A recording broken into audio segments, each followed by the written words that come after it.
이야기는 왕도 외곽의 외딴 지역에서 전사 베릴이 태어난 것으로 시작된다. 그는 검술에 집착했고 나이가 들면서 겸손한 도장에서 젊은 전사들을 검술로 훈련시키는 임무를 맡았다.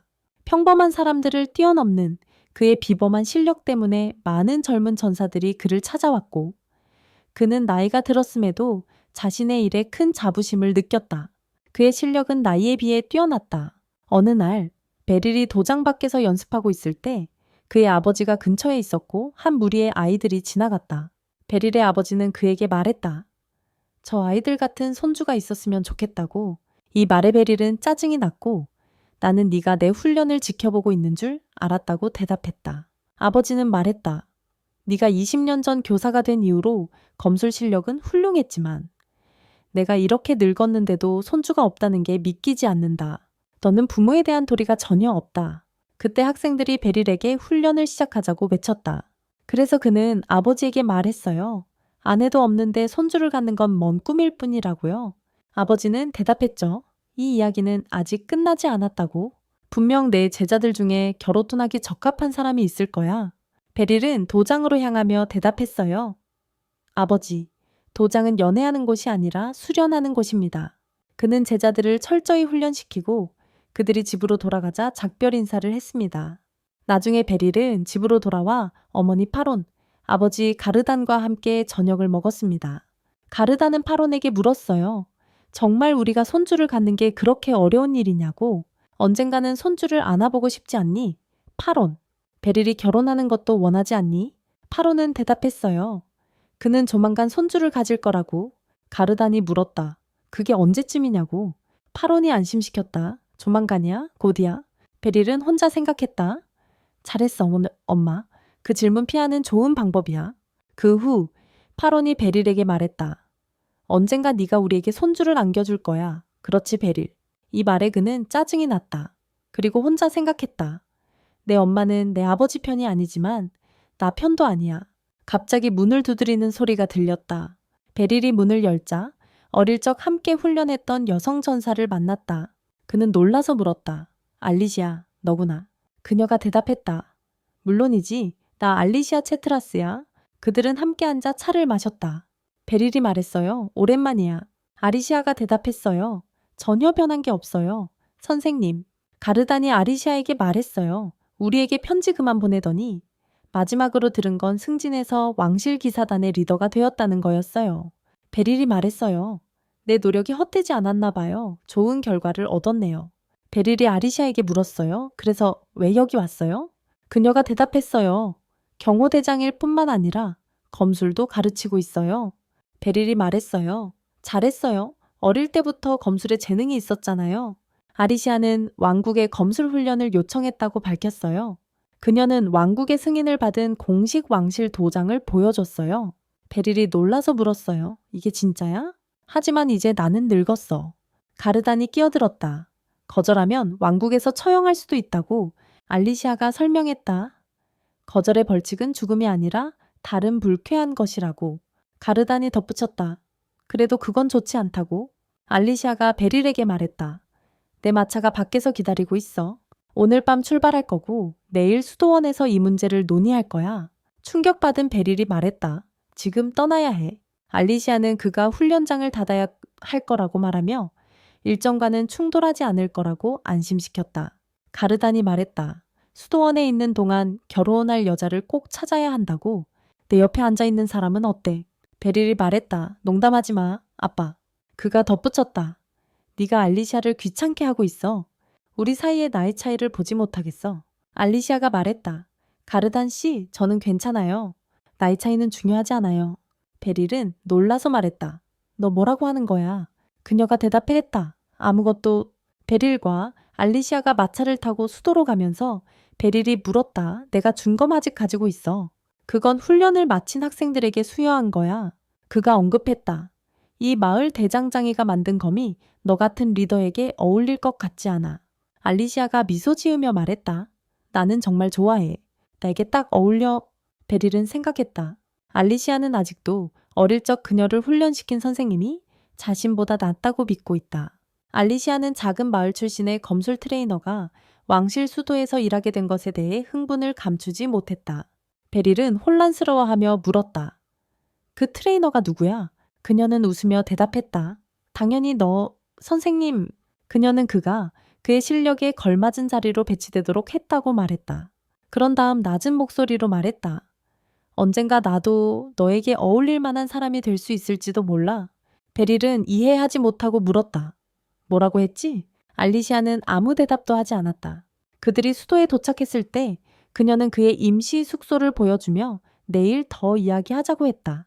다음 날 알리시아는 베릴을 전사들에게 소개하고 그가 새로운 훈련사라고 발표했다.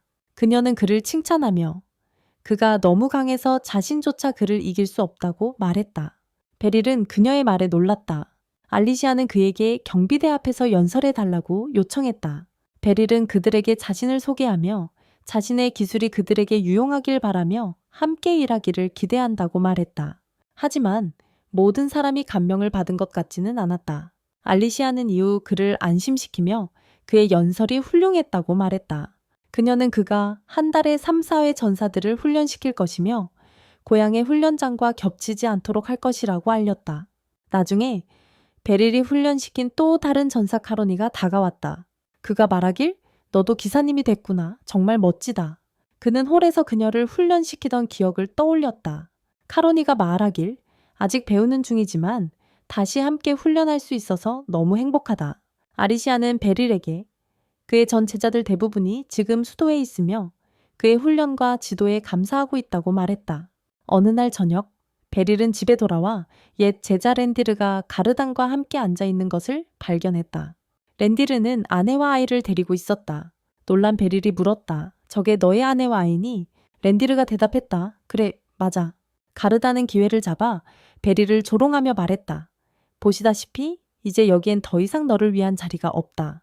수도로 돌아가서 내 일을 해라. 그리고 아내가 생기기 전까지는 돌아오지 마라.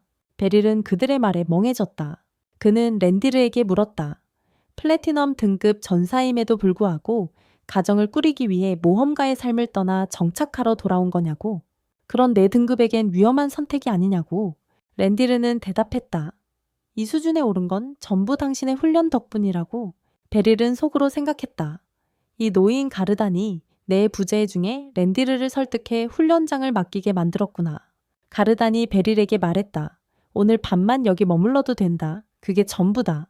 화가 난 베릴이 외쳤다. 여기도 아직 내 집이다. 수도에 돌아와서 베릴은 알리시아에게 말했다. 다른 머무를 곳을 찾아줘서 고마워. 지금 있는 곳은 장기 거주하기엔 너무 비싸서 말이야. 알리시아는 그보다 도시를 더 잘 알고 있어서 다른 선택지를 생각하기 시작했다. 그녀는 그러고는 내 집에 머물 수 있다고 제안했다. 충격을 받은 베릴은 안 된다고 거절하며 말했다. 아니, 그럴 수는 없어. 그는 속으로 생각하며 덧붙였다. 나는 거의 심장마비가 올 뻔했어. 그렇게 하면 나는 도시의 화제가 될 거야.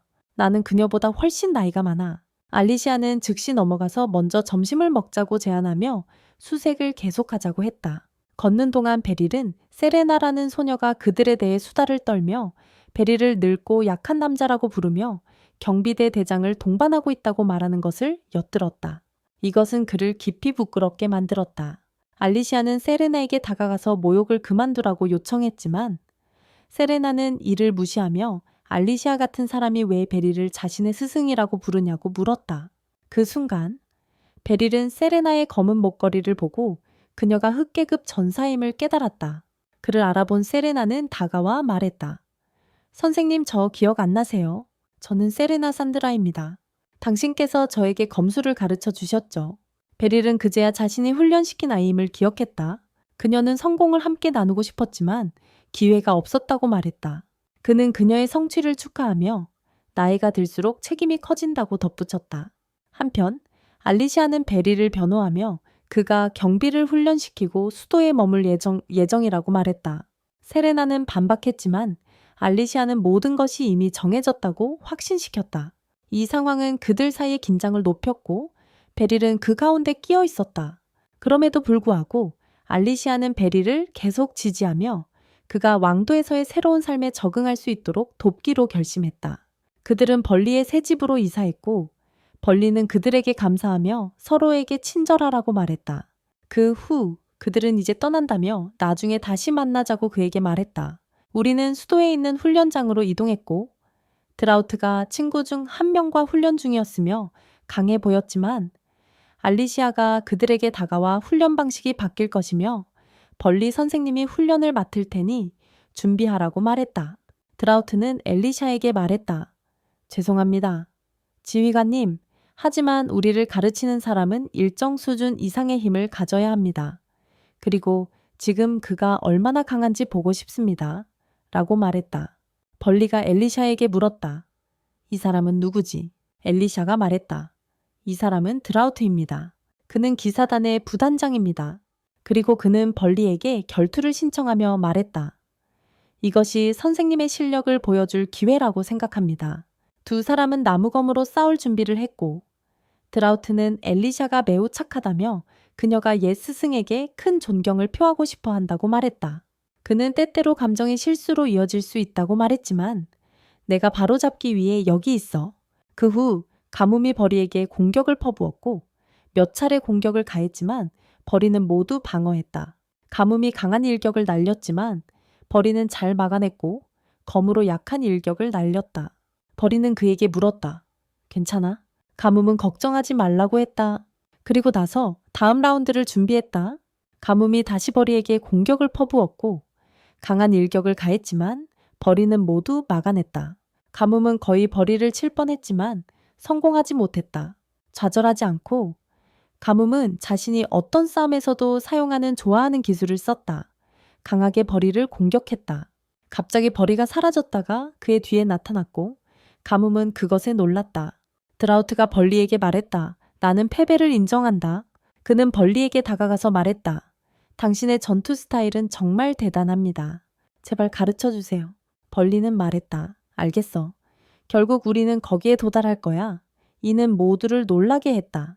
그들은 축하하기 위해 선술집으로 갔다. 벌리는 드라우트에게 축하해줘서 고맙다고 했고 드라우트는 자신이 벌리에게 무례했기 때문에 사과했다. 벌리는 대답했다. 사과하지 마. 맞아.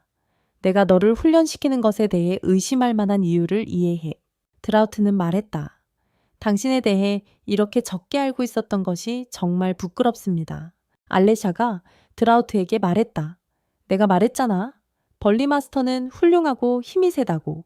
그리고 그녀는 또 다른 국물을 주문했다. 벌이 말하길. 그건 너에게 너무 과하다고 했어. 하지만 카로니는 그에게 말했지. 지휘관은 원하는 만큼 술을 마실 수 있고 가뭄도 마실 수 있지만 나는 조금만 마셔서 더 이상 견딜 수 없다고. 가뭄이 벌이에게 말했어. 너의 힘과 전투 기술이 정말 인상적이었어. 벌이가 대답했지. 내 기술과 힘은 조화를 이루고 있어. 가뭄이 물었어. 마지막 동작이 정말 대단했어. 어떻게 했어? 벌이가 답했어. 내가 한 일은 단지 너의 회전과 맞춘 것뿐이야. 그게 전부야. 그리고 그는 다음 동작이 매우 중요하다고 덧붙였고 만약 가뭄의 스타일이 덜 엄격했더라면 이기지 못했을 거라고 했어. 가뭄은 놀라며 말했어. 정말 너와 함께 일하게 되어 기대돼. 벌이가 말했어. 나도 그래. 마지막으로 우리는 드라진과 란디르로 전환했어. 드라게이는 랜디르에게 감사를 표했고 랜디르는 대답했다. 벌이 선생님의 이름을 전 세계에 알리는 것보다 더 기쁜 일은 없습니다. 드라게이는 벌이의 능력이 이 마을을 넘어선다고 말했다. 랜디르는 말했다. 모험가로서 많은 곳을 여행했지만 벌이 선생님 같은 검객은 본 적이 없습니다. 드라게이는 말했다. 오랫동안 기다려왔어. 우리는 훈련장으로 이동했고 베일리는 계속해서 병사들을 훈련시켰다. 그는 2명의 트레이너에게 다가가 조언을 해주었고 그로 인해 모두가 놀랐다. 훈련이 끝난 후 베일리와 드라웃은 함께 걸었고 드라웃은 베일리에게 수건을 건넸다. 베일리는 말했다. 아까 드라웃과 결투한 후로 이제 모두가 내 말을 듣는다. 그때 코니가 베일리에게 다가와 도시의 명소를 보여주겠다고 말했다. 그녀는 이 도시에서 뭔가 알아보는 것이 있냐고 물었다. 그는 도시에 갔다가 집으로 돌아올 뿐 다른 곳은 방문하지 않는다고 대답했다. 드라우트는 베일리에게 꼭 가봐야 할 멋진 장소가 많다고 말했다. 코니는 내게 맡겨라며 옷을 갈아입고 다시 돌아오겠다고 말했다. 베일리는 좋아. 내 제안을 받아들일게 라고 말했다. 그는 속으로 생각했다. 이 직책을 맡은 지 일주일이 지났고 이제 적응한 것 같아. 이제 의회 구성원들과 모여있던 알리시아에게 가보자. 한 구성원이 그녀에게 데려온 트레이너가 기대 이상으로 매우 훌륭하다고 말했다. 알리시아는 물론 그가 매우 뛰어나지라고 대답했다. 그 후 알리시아는 회의실을 나서며 속으로 생각했다. 검수를 완벽히 익히려면 내가 리더가 되어야 해. 이것은 많은 시간을 낭비할 수도 있지만 내 스승이 있던 자리에 머무르는 것은 불가능하다. 그녀는 과거로 돌아가 부모님과 처음 베일리를 만났던 순간을 떠올렸다. 그녀는 그와 함께 훈련을 시작했을 때도 기억했다. 그가 얼마나 친절했는지, 그리고 그녀에게 몇 가지 지침을 설명하기 시작했다. 그녀는 강도 높은 훈련을 시작했고 1년 반 후에는 검술의 기본 동작을 마스터하게 되었다. 하지만 그녀는 결코 지루함을 느끼지 않았고 점점 더 발전하며 예전보다 강해졌다. 그녀는 베일리 덕분에 검술에 매우 능숙해졌다. 그녀는 그가 검 공격 훈련을 하자고 말했던 순간을 기억했다. 그리고 그들은 그렇게 했다. 베일리는 알리시아에게 너는 훌륭한 본능을 키웠어. 무작위로 공격하는 대신 적절한 타이밍에 움직였어 라고 말했다. 이 모든 훈련이 끝난 후 베일리는 그들에게 다른 결투자들과 훈련하기 위해 다른 훈련장으로 이동할 것이라고 말했다. 그들은 비접촉 경기도 할 예정이다. 랜더가 먼저 결투를 시작했고 상대를 이겼다. 그때 알리시아는 앞으로 나아가서 상대를 쉽게 이겼다. 그 허후 그들이 떠나고 있을 때 베일리가 말했다. 너희는 오늘 다른 스타일의 상대에게 잘했어. 알리시아는 베일리에게 물었다. 우리 훈련장이 정말 강한 건가요? 그는 대답했다. 전혀 그렇지 않아. 알리시아는 말했다. 하지만 우리는 이겼고 나는 그들의 마스터도 이겼어요. 베일리는 그들이 서로의 스타일이 맞아 강함을 판단하기 어려웠다고 말했다. 나는 너희가 이기고 지는 것보다 얻은 힘에 집중하길 바란다. 고 그는 말했다. 알리시아는 대답했다. 네, 선생님. 그 후 그녀는 멈추었고 베일리가 물었다. 뭔가 잊었니? 알리시아는 말했다. 가서 가져올게요. 그리고 훈련장으로 갔다. 그녀가 도착했을 때 몇 명의 결투자가 그녀를 기다리고 있었다. 그녀가 이긴 결투자가 물었다. 이 목걸이 찾고 있나요? 그녀가 가져가려고 하자 그는 다시 던지며 가져오라고 말했다. 그는 이 일이 진짜 결투가 아니었으며 그녀가 그에게서 실제로 이겼다고 생각하지 말라고 설명했다. 다른 사람이 말했다. 지금 때릴 수는 있지만 전면전이 포함된 시합에서 시골 소녀에게 지는 건 어렵다. 알리시아가 말했다. 고마워요. 하지만 저는 원하지 않아요. 패자는 대답했다. 원하지 않으면 괜찮지만 몇 개의 뼈는 부러뜨릴 거예요. 그는 그녀에게 공격하려 했지만 베일리가 제때 나타나 등을 막았다. 그들은 그에게 움직이지 말고 간섭하지 말라고 했다. 베일리가 알리시아에게 말했다. 너는 그렇게 검을 사용하지 않았으면 좋겠어. 그들처럼. 그가 그에게서 칼을 빼앗고 방역할 준비를 했다. 그들 중 한 명이 거의 뒤에서 베일리를 때릴 뻔했지만 그들의 강사가 홀에 들어와서 무슨 일이냐고 물었다. 그는 학생들에게 제대로 훈련하지 않으면 좋은 경쟁자가 될 수 없으며 상대가 자신들보다 낫다고 말했다. 베일리는 목걸이를 알리시아에게 건네며 상대 트레이너에게는 지금 분위기가 과열된 상태라 말하지 말라고 경고했다. 상대 트레이너는 베일리에게 사과하며 용서를 구했다. 베일리는 아니라고 대답했다. 그럴 필요 없다고. 그 후 그들은 자기 길로 돌아갔다. 베일리는 알리시아에게 말했다. 기분이 좋지 않아서 확인하러 바로 왔다고. 알리시아가 대답했다. 선생님 다치셨잖아요. 그가 말했다. 큰 위험은 아니야. 알리시아는 잠시 멈추고 말했어요. 하지만 그건 제 잘못이었어요. 그가 대답했어요. 아니에요. 처음부터 제가 함께 가지 않아서 제 잘못이었어요. 제가 배려심이 없었고 당신을 무서운 상황에 빠뜨려서 미안해요.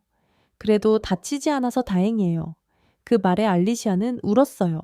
베일리가 그녀를 달래기 위해 말했어요. 집에 가기 전에 먹을 시간이 충분히 있어요. 하지만 또래 친구들에게는 말하지 마세요. 알리시아는 그렇게 말하지 않았다고 답했어요. 베일리가 고집했어요. 배가 고프지 않니? 알리시아는 명확히 했어요. 슬프거나 무서워서 울었던 게 아니에요.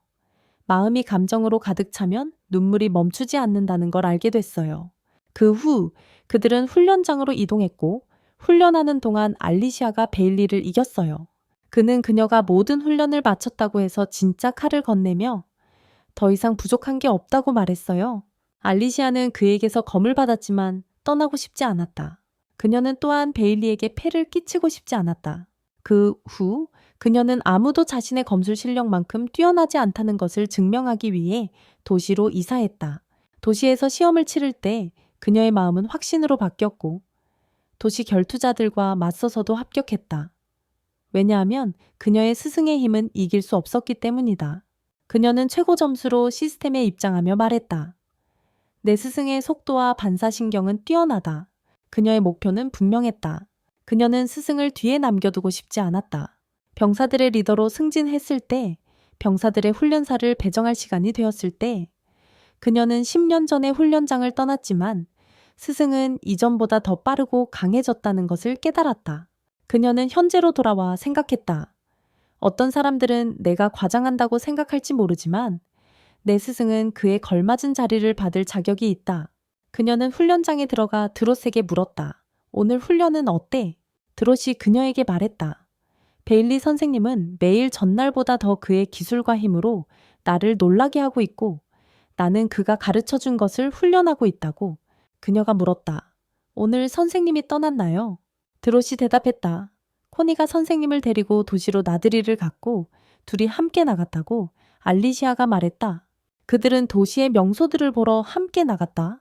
나는 이게 둘만의 데이트 같은 것 같아. 이제 베일리와 코니가 도시를 걷는 장면으로 넘어간다. 베일리가 말했다. 여기 상점이 너무 많아. 내 마을과는 전혀 달라. 코니가 베일리에게 말했다. 도시를 돌아다니고 싶으면 서쪽 지역이 제일 좋은 곳이야. 베일리가 물었다. 북쪽 지역은 궁전이나 교회 같은 관광지로 가득하지 않나요? 코니가 대답했다. 시골에서 온 방문객들이 이곳들을 정말 좋아해. 베일리 자신에게 생각했다. 나는 저 낡은 시골 사람들 중 하나겠구나. 그 후후 한 소녀가 베일리를 찾아왔다. 그녀는 오랜만에 만났다고 말하며 누구인지 물었다. 코니는 그녀를 반기며 인사했다. 안녕? 비스. 베일리가 코니에게 물었다. 그녀를 아니? 코니는 베일리에게 대답했다. 선생님, 그녀를 기억 못하시겠어요? 비스가 베일리에게 말했다. 내가 기억 못해서 슬퍼요. 선생님. 베일리가 답했다. 그럴 리가 없어요. 그게 너니? 비젤? 그녀는 그에게 말했다. 아직도 네가 바로 알아보지 못해서 슬퍼요. 그는 그녀에게 말했어요. 내가 만나는 모든 학생에게 이 말을 하지만 너는 정말 많이 변했어. 그는 그녀가 어릴 때 함께 훈련하던 때를 기억했어요. 그녀는 그에게 말했어요. 선생님, 당신과 훈련한 지 벌써 5년이 되었어요. 베일리가 확인했어요. 맞아. 지금은 코니와 훈련하고 있지. 코니가 말했어요. 비스는 재능이 뛰어나고 현재 마법계의 스타야. 이 말에 베일리가 놀랐어요. 코니가 비스에게 물었어요. 쇼핑하러 가니? 그녀는 대답했어요. 마법 아이템을 찾고 있어요. 도구 가게를 가리키며. 그들은 그곳에 가서 불이 붙는 반지를 집어들었어요. 코니가 말했어요. 이 반지로 초보자도 마법을 사용할 수 있지만 매우 비싸요. 비스가 대답했다. 나는 그것 없이도 마법을 사용할 수 있어. 그녀는 불을 붙였고 베일리는 놀랐다. 그는 말했다. 나는 정말 너에게 감명받았어. 비스. 그녀는 대답했다. 나는 이 수준에 도달하기 위해 열심히 노력했어. 베일리는 혼자 생각했다. 마법사가 되는 사람은 드물고 그녀가 검술을 포기한 것은 안타깝지만 나는 그녀가 자랑스러워. 그들이 이야기하는 동안 강도가 발생했고 비스는 그녀의 검에서 마법 공격을 발사하여 도둑을 잡았다. 코니는 도둑을 붙잡고 그녀가 시스템 소속이라고 하며 움직이지 말라고 했다. 베일리는 비스가 마법을 아주 잘 익혔고 도둑을 잡았다고 언급했다. 비스는 말했다. 범죄를 없애는 것은 우리의 일의 일부야. 베일리는 말했다. 정말 훌륭한 일이야. 그리고 너의 마법도 대단해. 비스가 설명했다. 이 마법은 내가 내 검에 담아 날려보낸 것이고 네가 가르쳐준 검술 덕분에 내가 이득을 봤다고. 베일리는 적용할 수 있을지도 모를 검술을 생각하며 그녀에게 감사를 표했다. 비스가 말했다. 내가 오히려 너에게 감사해야 해. 베일리가 대답했다. 아니야, 내가 감사해야 해. 그가 집을 떠난 후 우리는 벌이로 이동해 서쪽 쇼핑가로 향했다. 그때 한 소녀가 그를 불렀고 그가 그녀를 돌아보며 물었다. 무슨 일이야? 꼬마야. 소녀는 화가 나서 자신이 꼬마가 아니라고 말했다. 그녀는 말했다. 넌 버리이고 나는 왕국 마법연맹의 리더 루시야. 버리가 대답했다.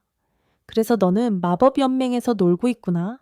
그리고 여기 아이들은 이상한 놀이를 한다고 말했다. 그가 그녀에게 어디 사냐고 물었고 그녀는 자신이 어린아이가 아니며 놀고 있지 않다고 말했어요. 그는 화가 났고 그녀는 자신의 불의 힘을 보여주며 물었어요. 이거 어때? 이 말에 버리리가 놀라서 물었어요. 정말 마법연맹 출신이야. 루시가 이제 그가 확신했다고 말했어요. 그녀는 누군가와 함께 있는 게 혼자 있는 것보다 낫다고 덧붙였어요. 그렇죠. 그들은 함께 걷기 시작했고 그녀는 피제에게 그녀를 만났다고 말했어요.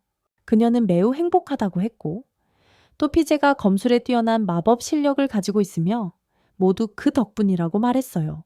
이리는 그녀에게 자신들이 기초만 가르쳤고 모든 성과는 그들의 노력 덕분이라고 말했어요. 그녀에게 배우고 싶냐고 물었어요. 작은 소녀야. 루시는 나를 작은 소녀라고 부르지 말라고 하고 자신이 훨씬 나이가 많다고 말했어요. 그들은 전투 경기장으로 이동했고 그녀는 그곳이 좋은 장소라고 말했다. 그녀는 마법에 대한 사랑과 매일 훈련하고 공부하는 시간을 보내는 방법을 이야기하며 자신의 발전을 보고 배운 것을 시험해보고 싶다고 말했다.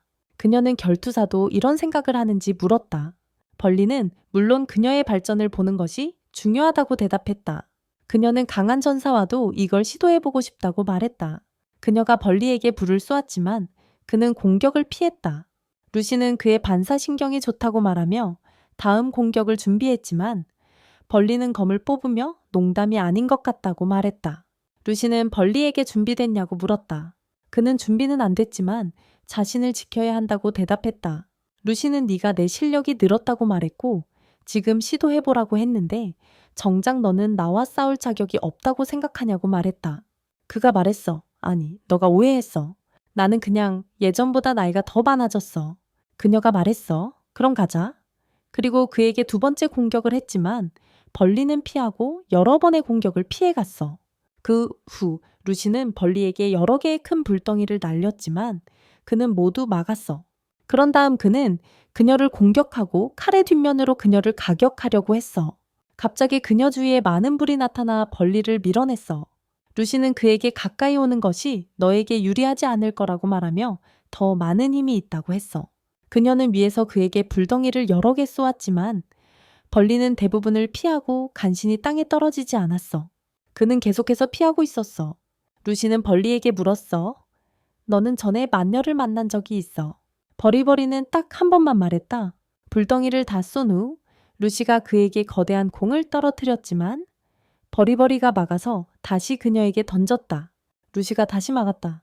그런 다음 버리버리가 루시를 공격했지만 거의 맞힐 뻔했고 그녀는 그의 공격을 피하며 번개로 그를 충격에 빠뜨리고 밀어냈다. 루시가 버리버리에게 말했다. 정말 유감이야. 이렇게 멀리 올 줄 몰랐지만 마지막에 최고의 기술을 쓸 거야? 버리버리는 마음속으로 생각했다. 지금 내 기술을 써야 하나. 하지만 루시가 힘을 모았고 버리버리는 생각했다. 만약 그녀가 그걸로 나를 때리면 나는 죽을지도 몰라. 갑자기 루시가 멈추더니 버리버리에게 말했다. 알았어. 신경 쓰지 마. 이 일은 내가 어릴 때부터 시작했어. 내가 너를 때렸는데 아무 일도 일어나지 않으면 무슨 의미가 있어? 계속할 필요가 없어. 그녀는 또한 내가 잘 타이밍을 맞춘 것 같다고 말했어. 벌리는 루시에게 만나서 반갑다고 했어. 벌리는 루시에게 그 마지막 기술이 자신에게 어떤 영향을 미쳤을지 물었어. 루시는 너를 다진 고기처럼 만들었을 거라고 말했지만 저게 외부만 부수도록 조정했어. 그래서 바깥 부분이 거칠어지게 만들었지. 벌리는 그녀가 힘을 아끼고 있는 건 아닌지 궁금해했어. 루시는 그에게 너는 정말 강하다고 말했어. 나는 왜 페이스가 너를 좋아하는지 이해해. 벌리는 너는 정말 친절하고 더 열심히 했다면 나를 끝낼 수 있었을 거라고 말했어. 루시는 네가 너무 겸손하다고 했어. 벌리는 그녀가 자신의 방역에 화가 나지 않았는지 물었어. 그녀는 짜증난다고 했고 그 말에 루시는 크게 웃었어. 루시는 일어난 일에 대해 사과하며 벌리에게 자신의 마법연구소에 오라고 했어. 그는 보상해주겠다고 약속했지. 벌리는 자신은 마법에 재능이 없지만 시간이 나면 가겠다고 했어. 다음으로 우리는 왕국에 있는 벌리의 훈련 장소로 이동했어. 훈련을 마친 후 그는 페이스를 만나 임무 때문에 왔는지 물었어. 페이스는 물론이라고 하며 마법 물약을 전달하러 왔다고 했어. 그녀는 마법 핵이 그것들을 시스템에 판매한다고 말했어. 벌리는 페이스에게 말했다. 그들은 괜찮은 것 같지만 나는 허브 물약을 사용해. 페이스는 그에게 하나를 보여주고 벌리에게 주었다. 벌리는 말했다. 나는 그걸 받을 수 없어. 비싸. 페이스는 그것이 루시의 사과라고 말했고 루시가 그녀에게 모든 것을 이야기했다고 했다. 벌리는 그 작은 소녀가 그들의 대장이라고 말했다. 페이스는 루시가 마법을 사용해 젊음을 유지하고 아무도 그녀의 실제 나이를 모른다고 말했다. 벌리는 그녀가 어떻게 그렇게 하냐고 물었다. 페이스는 미안하다고 말했다. 내가 그녀에게 너에 대해 이야기한 사람이야. 벌리는 사과할 필요 없다고 말하며 물약을 받아들였고 루시의 공격에 거의 죽을 뻔했다고 다시는 마녀와 싸우지 않겠다고 말했다. 페이스는 루시는 확실히 특별하다고 말하며 보통 마녀들은 그렇게 계속 공격하지 않는다고 말했다. 엘리샤가 와서 퍼리와 잠깐 이야기하고 싶다고 했고 그 후 페이스는 작별 인사를 하고 떠났다. 다음으로 그들은 엘리샤의 사무실로 갔다. 엘리샤는 퍼리에게 다른 병사들을 훈련시켜 달라고 요청하며 도움에 감사하다고 말했다. 그녀는 시스템의 승인을 받았고 길드 리더로부터 계약을 신중하게 검토해 달라는 서면 요청을 받았다고 말했다. 퍼리는 엘리샤에게 어떤 종류의 훈련인지 물었다. 그녀는 동굴에서의 공격 훈련과 비상 상황에 대비하는 훈련이라고 말했다. 퍼리는 과거를 회상하며 괴물의 전리품이 많은 돈을 가져다 주었고 운이 좋으면 많은 보물을 발견했다고 말했다. 그는 예전에는 그것에 관심이 많았고 젊었을 때 많은 괴물을 쫓았지만 하나에게 심하게 맞고 집으로 도망쳤다. 그 후 그는 수도로 돌아와 엘리샤에게 동굴이 매우 위험하다고 말했다. 엘리샤는 그의 안내 덕분에 문제를 겪지 않을 것이라고 말했다. 그녀는 그에게 시안더가 이 아이디어를 제안했다고 말하며 그의 뛰어난 기술을 보여주고 적용할 기회라고 생각했다고 전했다. 시안더는 그렇게 말하는 것이 짜증난다고 했지만 엘리샤가 맞다고 인정하며 많은 모험가들이 그의 훈련 덕분에 많은 혜택을 받았다고 덧붙였다. 엘리샤는 퍼리에게 먼저 길드 리더의 이야기를 듣고 시스템이 그의 코칭 스타일에 어떤 제한도 두지 않는다고 말했다. 그녀는 또한 결정은 그의 몫이라고 말했다. 다음으로 모험가 길드에서 퍼리가 회의실에 들어갔을 때 그는 루시가 안에 있는 것을 보았다. 루시는 그를 따뜻하게 맞이했다. 퍼리는 그녀가 왜 그렇게 편안하게 행동하는지 궁금해했다. 그는 루시에게 여기서 무엇을 하고 있는지 물었고 그녀는 그가 올 것이라는 걸 알고 기다리고 있었다고 말했다. 시안더는 퍼리에게 셀리가 마법 군단의 리더이며 길드 리더를 잘 알고 있다고 말했다. 그때 길드 리더가 퍼리를 환영하며 자신을 니도스라고 소개하고 그의 손을 흔들기 위해 앞으로 나왔다. 니도스는 시안더가 연루되었다면 우리는 완전히 안전하고 믿을 수 있다고 말했다. 퍼리는 아직 그 일을 수락하지 않았다고 말했다. 루시가 퍼리에게 말했다. 나도 네 편이야. 니도스는 그럼 걱정할 필요 없겠군 이라고 말했다. 퍼리는 속으로 생각했다. 그녀는 내 소원을 거절하는군. 그렇지. 니도스는 퍼리를 그의 조수인 메간에게 소개했고 그녀가 모든 세부 사항을 논의할 것이라고 했다.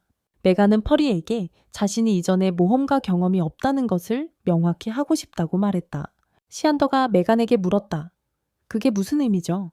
퍼리는 속으로 생각했다. 이제 이 엉망진창에서 벗어날 수 있겠군.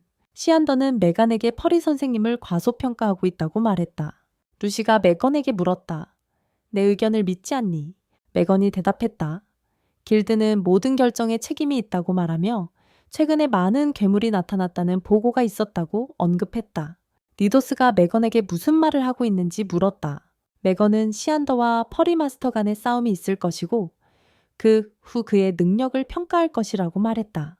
퍼리는 놀라며 생각했다. 왜 이런 일이 벌어지는 거지? 니도스는 이제 이해했다고 말하며 퍼리에게 물었다. 이걸 받아들이겠습니까? 퍼리는 대답했다. 네, 문제 없습니다. 그 후 그들은 전장으로 이동했다. 퍼리는 자신의 상대가 검은 등급의 소녀라는 것을 생각하며 많은 사람들이 지켜보고 있어 짜증이 났다. 알레산드라가 마침내 말했다. 드디어 퍼리 마스터를 만날 기회를 얻었어요. 이 순간을 오랫동안 기다려왔어요. 그녀는 아버지와 함께 무역 여행을 떠났을 때의 과거를 떠올렸어요. 부모님이 거대한 괴물에게 공격당했고 어머니는 그녀를 구하기 위해 강에 던졌어요. 그 후 펄이라는 사람이 찾아와서 집으로 데려가 돌봐주었어요. 그는 그녀를 알아가기 시작했고 그녀에게 아버지와 어머니에 대해 물었어요. 알레산드라는 그 일이 떠올라 다시 고통을 느꼈어요. 펄이가 그녀를 진정시키고 잠들게 했어요. 다음 날 알레산드라는 펄이가 검으로 훈련하는 모습을 봤어요. 펄이는 그녀에게 도전해보거나 일상을 깨뜨리고 싶은지 물었어요. 알레산드라는 도전해보고 펄이가 잘 가르쳐줬어요. 퓨어리의 훈련장에서 아이들이 훈련하러 오자 알레산드라는 그들을 바라봤지만 퓨어리가 그녀에게 함께 훈련하러 오라고 손짓했고 그로 인해 알레산드라는 행복해졌다. 나중에 퓨어리가 알레산드에게 그녀는 훌륭한 영웅이 될 것이라고 말했다. 그 후 또 다른 가족이 알레산드라를 데리러 왔다. 그녀는 많이 울었고 주인에게 깊이 감사했다. 나중에 그녀는 성장해서 제스의 책임을 지게 되었다. 그들이 보안 임무를 수행하던 중 도둑들을 만났다. 도둑 중 한 명이 그들에게 화물을 내려놓지 않으면 살 수 없다고 말했다. 알레산드라의 친구가 도둑들에 대해 경고했지만 알레산드라는 뛰어올라 그들을 공격했고 그들을 물리쳤다. 그녀는 자신에게 모험가가 된 이유는 어린 시절 겪었던 일을 누구도 겪지 않게 하려고 그리고 주인에게 배운 검술을 사용하기 위해서라고 말했다. 그러고 나서 그녀는 현재로 돌아와 20년 만에 주인을 만난 적이 없다고 생각했다. 그녀는 예전처럼 그를 인사했다. 버리리는 그녀가 여전히 그의 인사 방식을 사용하고 있다고 말했으며 그녀가 아무리 발전해도 한때 그의 제자였다고 했다. 그 후 알레산드라는 버리리를 공격하고 여러 번 가격했지만 버리리는 몇 차례 공격을 맞고 다른 공격은 피했다. 버리리는 알레산드라가 매우 빠르고 사격 훈련을 소홀히 하지 않았다는 것을 생각하며 그녀의 뛰어난 실력을 느꼈다. 하지만 그는 그녀의 약점을 발견했다. 버리리는 그녀를 가격하여 그녀의 검이 떨어지고 넘어지게 했다. 그는 그녀에게 자신도 왼쪽이 약하다고 말했다. 알레산드라는 그에게 감사했고 니도는 그것이 매우 좋다고 말했다. 알레산드라는 버리리가 매우 능숙하다고 말했고 버리리는 10분 더 계속했더라면 자신이 버티지 못했을 것이라고 대답했다. 그는 또한 그녀의 왼손에 여전히 약점이 있었고 그래서 그를 이길 수 있었다고 언급했다. 알레산드라는 놀라서 그가 어떻게 알아챘는지 물었다. 그녀는 고치기 위해 열심히 훈련하겠다고 말했다. 그때 길드장과 그의 조수 루시 그리고 메건이 그들에게 다가왔다. 루시는 벌리에게 그가 흑등급 전세계에 조언을 하고 있다고 말했다. 메건은 벌리에게 그의 능력을 의심한 것에 대해 사과했고 벌리는 사과할 필요 없다고 말했다. 2번 확인하는 건 당연한 일이다. 니도스는 벌리를 칭찬하며 모험가들의 훈련은 그에게 맡기겠다고 했다. 알레산드라는 벌리에게 가자고 했고 그는 그러자고 말했다. 그는 속으로 이 모든 일 후에 일을 거절할 수 없다고 생각했다. 그들은 동굴로 이동했고 그곳에서 3명의 새로운 전사들이 자신을 소개했다. 포르타, 나이티, 그리고 사크. 버리가 그들에게 자신을 소개했어요. 그들은 동굴에 들어갔어요. 사크가 신호를 잡았다고 말했고 6마리의 괴물을 발견했어요. 그들이 공격했고 전사들이 괴물들을 물리쳤어요. 포르타가 말했어요. 앞으로 나아가자고. 그 후 그들은 임무를 완수하고 동굴을 떠났어요. 알레산드라는 동굴을 나서면 훈련이 끝난다고 했어요. 버리도 잘했다고 했지만 알레산드라는 많은 괴물들이 돌아오고 있다는 걸 알아챘어요. 너무 많지는 않았지만 버리를 걱정하게 만들었어요. 그러던 중 사크의 신호장치가 고장났어요. 큰 생물이 근처에 있다는 의미였어요. 사크는 포르타에게 돌아오라고 했지만 큰 괴물이 나타나 포르타를 붙잡고 다치게 했다. 벌리는 알레산드라와 함께 괴물을 공격할 준비를 했다. 벌리는 알레산드에게 치유 물약이 있는지 물었다. 알레산드라는 2개 있다고 대답했다. 벌리는 생각한 끝에 알레산드에게서 치유 물약을 받아 포르타를 치료하고 알레산드라는 괴물과 싸우기로 결정했다. 벌리가 알레산드에게 치유 물약을 요청하자 그녀는 그의 손을 잡으며 포르타를 치료할 테니 괴물을 처리하라고 말했다. 이 말에 벌리는 놀라며 우리 사이가 완전히 뒤바뀌었군 이라고 말했다. 그 후 괴물이 벌리를 공격했지만 그는 공격을 피하며 다른 선택이 없다면 이라며 괴물과 맞설 준비를 했다. 벌리는 계속해서 괴물의 공격을 막아내고 일격을 가했지만 괴물의 단단함 때문에 별다른 효과가 없어 보였다. 한편 알레산드라는 포르타를 안고 치료하고 있었다. 벌리가 이 모습을 보고 생각했다. 좋아, 시간을 벌어야겠다. 하지만 벌리는 괴물에게 한 방을 맞아 땅에 쓰러지고 상처를 입었다. 벌리는 곧 말했다. 약점은 얼굴인 것 같다. 그는 공격했지만 괴물의 불꽃 공격을 받아 겨우 피했다. 하지만 뜨거운 열기를 느끼고 나서도 계속 괴물을 공격했다. 괴물은 꼬리 공격으로 방역했지만 벌리는 검으로 마간의 꼬리를 잘라냈고 괴물은 매우 화가 났다. 괴물은 다시 불꽃 공격을 벌리에게 던졌지만 벌리는 한 걸음 물러서며 피했다. 화낼 줄 알았어라고 혼잣말했다. 괴물은 벌리에게 돌진해 부딪히며 숲속 나무들을 부셨다. 그 후 벌리는 괴물 위로 올라탔고 괴물은 높이 날아올라 벌리를 바위 위와 땅으로 떨어뜨렸다. 벌리는 괴물에서 내려왔고 괴물은 그 지역을 용암지대로 변모시켰다. 벌리는 용암이 사크와 나이티가 포르타를 도와 용암에서 탈출시키는 동굴로 흘러들어가는 동안 다치지 않기 위해 바위를 올랐다. 용암이 사방에서 그들을 에워쌌고 위에서 거의 떨어질 뻔해 나이티가 비명을 질렀다. 벌리는 나이티의 비명을 듣고 마음속으로 지금 당장 행동해야 한다고 생각하며 더 이상 시간을 낭비하지 않기로 했다. 그는 괴물에게 돌진해 여러 차례 타격을 가했지만 괴물은 상처를 입지 않았다. 괴물은 불꽃 공격을 여러 번 벌였지만 벌리는 모두 피했다. 갑자기 벌리는 괴물을 공격해 눈을 찔러 괴물에게 고통을 안겼다. 괴물은 벌리의 검을 부러뜨렸고 벌리는 깜짝 놀랐다. 곧 괴물이 벌리에게 다가왔지만 알렉산더가 날아와 괴물을 공격하며 등 위에 착지해 쓰러뜨렸다. 그 후 알렉산더는 벌리에게 괴물을 물리치는데 도움을 준 것에 감사하며 검을 부러뜨려 미안하다고 말하며 자신이 늦었다고 사과했다. 벌리는 걱정하지 말라며 안심시켰고 포르타는 괜찮냐고 물었다. 알렉산더는 포르타가 괜찮아서 회복될 것이라고 답했다. 그 후 새 전사들은 동굴을 나서고 나이티는 그들을 안심시키기 위해 손을 흔들었다. 알렉산더는 벌리에게 요즘이 예전 시절을 떠올리게 하는지 물었고 그는 당연하다고 답했다. 우리는 니도스가 있었던 길드로 넘어갔고 니도스는 그들이 그렇게 거대한 몬스터를 죽였다는 것에 놀랐다. 알렉산더는 이를 확인했다. 메가는 이것이 정해진 목표인지 물었다. 정말 3명의 신입들이 그것을 지키고 있었던 것인가? 알렉산더는 만약 그들의 멘토가 함께 있지 않았다면 살아남지 못했을 것이라고 답했다. 니도스는 벌리에게 어떻게 보답할 수 있을지 물었다. 메가는 검은 랭크의 지배자를 이긴 사람에게 기대하는 것이라고 말했다. 알렉산더는 그들의 멘토처럼 실력을 갖추면 승리는 불가피하다고 말했다. 니도스는 벌리에게 모험이 될 수도 있다고 말했어요. 그러나 벌리는 그를 가로막으며 고마워요. 하지만 저는 원하지 않아요 라고 말했다. 그리고 그들은 알렉산더와 벌리와 함께 밖으로 나갔다. 알렉산더는 벌리에게 니도스가 잘못했다고 말했다. 모험가가 되는 것은 불가능하다고 친애하는 멘토님, 벌리는 속으로 생각했다. 모두가 그의 가치를 과장하고 있다고.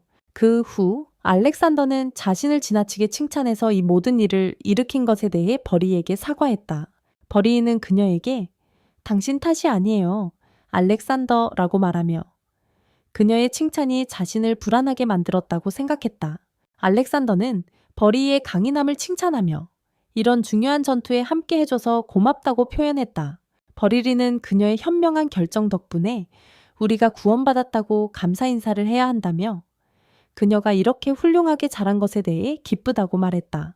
알렉산더는 모두 자신 덕분이라고 주장했다. 벌리는 그녀에게 예전처럼 수줍어하지 말라고 격려하며 이제 더 이상 어린아이가 아니라고 말했다. 알렉산더는 벌리와 함께한 행복한 순간들을 회상하며 시간을 돌릴 수 있느냐고 물었다. 나중에 벌리는 카로니와 함께 도시로 향하며 대장장이에게 같이 와줘서 고맙다고 말했다. 그는 이 검이 더 이상 쓸모가 없다고 말했다. 카로니는 자신도 그쪽으로 간다고 했다. 벌리는 마음속으로 알리샤가 바쁘다는 걸 알지만 그녀도 함께 오는 게 괜찮을까 생각했다. 알리샤는 벌리에게 다가와 검을 고르는 일이 매우 중요하다고 설명하며 시스템의 리더로서 자연스럽게 그와 함께 가야 한다고 말했다. 그동안 그녀는 알렉산더가 그를 위한 장소를 찾는 데 앞장섰고 카로니가 그녀보다 먼저 도시 구경을 다녀갔다고 생각했다. 이번에는 어떤 일이 있어도 그를 도와야 했다. 벌리는 카로니에게 대장간이 어떤 곳인지 물었다. 카로니는 도착하면 알게 될 것이라고 말했다. 그들은 대장간에 도착했고 카로니는 대장에게 인사했고 대장은 그녀를 반갑게 맞이했다. 벌리는 그 목소리를 알아차리고 외쳤다. 너냐? 벨더. 이것은 벨더를 놀라게 했다. 그는 대답했다. 선생님 벌리. 벌리는 벨더에게 오랜만이라고 말했고 카로니는 그를 성공적으로 놀라게 했다고 덧붙였다. 알리샤는 벌리에게 그와 벨더가 서로 아는 사이인지 물었다. 벌리는 벨더가 그의 학생 중 한 명이라고 설명하며 과거를 회상하고 벨더가 그가 훈련시킨 학생들 중 하나라고 말했다. 벨더는 그보다 나이가 많았고 좋은 검을 만들고 싶어 했어요. 그는 검을 사용하는 감각을 이해하기 위해 연습했어요. 그래서 이상하게 느껴지죠. 그는 현재로 돌아와 벨더에게 말했어요. 원하는 작업장을 찾았다니 정말 다행이야. 벨더는 그에게 감사하며 어떻게 도와줄 수 있냐고 물었어요. 카로니는 짧은 검을 갈아달라고 요청했어요. 벨더는 알겠다고 하며 보여달라고 했어요. 검을 살펴본 벨더는 이 검은 더 이상 쓸 수 없으니 새 것으로 사라고 했어요. 카로니는 벨더에게 왜 그러냐고 물었어요. 그는 말했어요. 봐봐. 긁힌 것도 많고 금이 가서 더 이상 광을 낼 수 없어요. 카로니는 검을 보고 벨더와 동의했어요. 알리샤는 자신의 검을 제대로 다루지 못하고 있다고 걱정하며 신경 쓰지 않는다고 말했어요. 벌리도 동의하며 카로니에게 짧은 검을 들었을 때 어떤 느낌이 드는지 물었어요. 카로니는 가볍고 좋다고 했지만 벨더와 벌리도 동시에 말했어요. 이게 정답이라고. 벌리는 그녀에게 짧은 무기는 자신에게 적합하지 않다고 말했고 벨더는 무게를 느끼지 못하면 제대로 휘두를 수 없다고 덧붙였어요. 벌리는 이 상황을 고려할 때 두 손으로 사용하는 자파이드의 검이 카로니에게 어울릴 것 같다고 제안했어요. 그녀는 작지만 강하니까요. 벌리는 카로니에게 그 무기를 양손으로 잡아보라고 하고 물었어요. 어떤 느낌이 드나요? 카로니는 손에 들었을 때 무겁지 않지만 너무 가볍지도 않다고 답했어요. 벌리는 그녀에게 이 무기는 잘 어울릴 것 같다고 말했어요. 그는 그렇게 생각하냐고 묻고 벨더에게는 그것을 살 것이라고 알렸어요. 벨더는 동의하며 그녀를 위해 그것을 칼집에 넣어줬어요. 카로니는 그것이 대단한 존재감을 가지고 있다고 말하며 벨더에게 평소처럼 칼집을 신경 쓰는지 물었다. 그는 칼집마다 다른 관리가 필요하다고 대답했다. 벌리는 이제 자신을 위한 칼도 찾아보겠다고 말했다. 알리샤는 벌리에게 특별한 칼을 받아야 따라 한다고 조언했다. 벌리는 과하지 않겠다고 그녀에게 답했다. 여기 칼들이 괜찮은 것 같아. 그 후후 알렉산더가 벨더를 찾으러 왔고 벌리와 알리샤를 마주쳤다. 알리샤는 알렉산더에게 요즘 자주 만나는 것 같다고 말했다. 알렉산더는 일부러 만나고 싶었던 건 아니라고 대답했다. 알리샤도 일부러 만나는 건 아니라고 말했다. 벌리는 알렉산더에게 왜 여기 왔는지 물었다. 알렉산더는 쓰러진 괴물의 다리를 가리키며 그걸로 장검을 만들러 왔다고 말했고 모두를 놀라게 했다. 벨더는 그 다리가 제피르의 다리냐고 물었다. 알렉산더는 물론이라고 확인했다. 벨더는 그건 좋다면서도 그녀가 가진 검도 매우 좋다고 말했다. 그는 왜 장검을 원하느냐고 물었다. 그녀는 스승님을 위해서라며 그의 존재가 우리에게 안전을 의미한다고 답했다. 벌리는 알렉산더에게 말하길. 하지만 괴물을 쓰러뜨린 건 너잖아.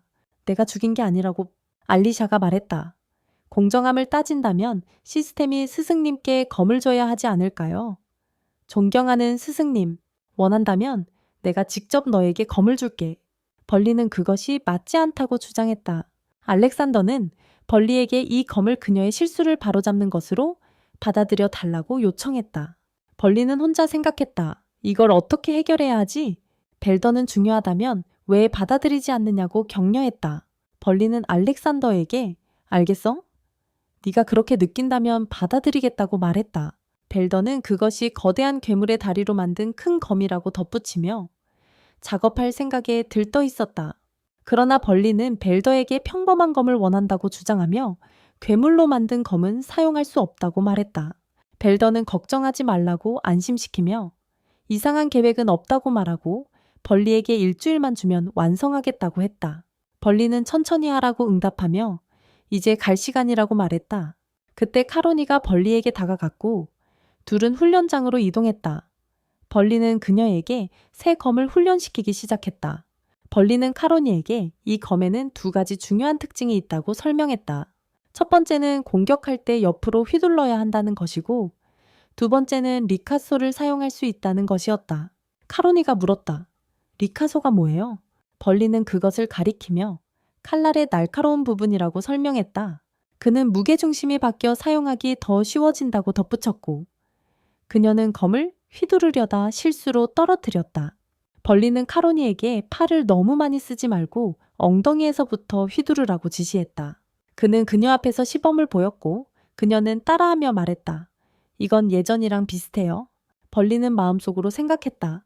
훈련장에서 처음 가르친 것이 이제 그녀가 기억하고 있구나. 그는 술집으로 가서 술을 마시며 이 성공이 오로지 자신의 노력 때문만은 아니고 사랑하는 제자들 덕분이라고 스스로에게 말했다. 그는 탁자 위에 돈을 남기고 집으로 향했다.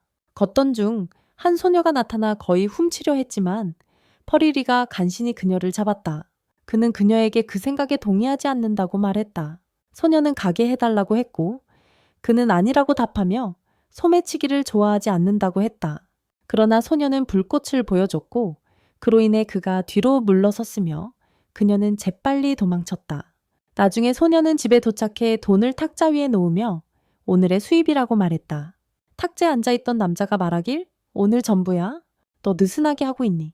긴 머리에 또 다른 남자가 말하길 그녀는 하루 벌어 하루 먹고 싶어 하니까 그렇게 할 수 없다고 했고 그는 그녀에게 물었다. 맞지 않니? 미유? 그 후 미유는 목걸이를 보며 그것이 없어진 것을 깨달았다. 그동안 퓨리도 미유의 목걸이를 찾았고 나는 불이 정말 싫어 라고 말했어요. 우리는 훈련장으로 이동했어요. 병사들은 계속 훈련했고 카론도 새 검으로 연습하고 있었어요. 드롯은 퓨리와 함께 훈련했고 거의 이길 뻔했지만 못 이겼어요. 퓨리는 드롯의 속임수를 알아차렸고 이후 드롯은 훈련 고마워 라고 고마움을 표했어요. 퓨리는 너 정말 많이 들었어. 거의 이길 뻔했는데 내 속임수도 알게 됐어 라고 답했어요. 드롯은 더 연습해야 하겠어 라고 말했어요. 그러자 둘은 카론을 바라보았고 드롯은 그녀는 새 자세로 검을 잡고 나서 많이 달라진 것 같아 라고 말했어요. 퓨리는 그게 더 잘 어울리는 것 같아 라고 답했어요. 그러더니 카론에게 계속 힘내 라고 말했어요. 그녀가 말했다. 네, 주인님.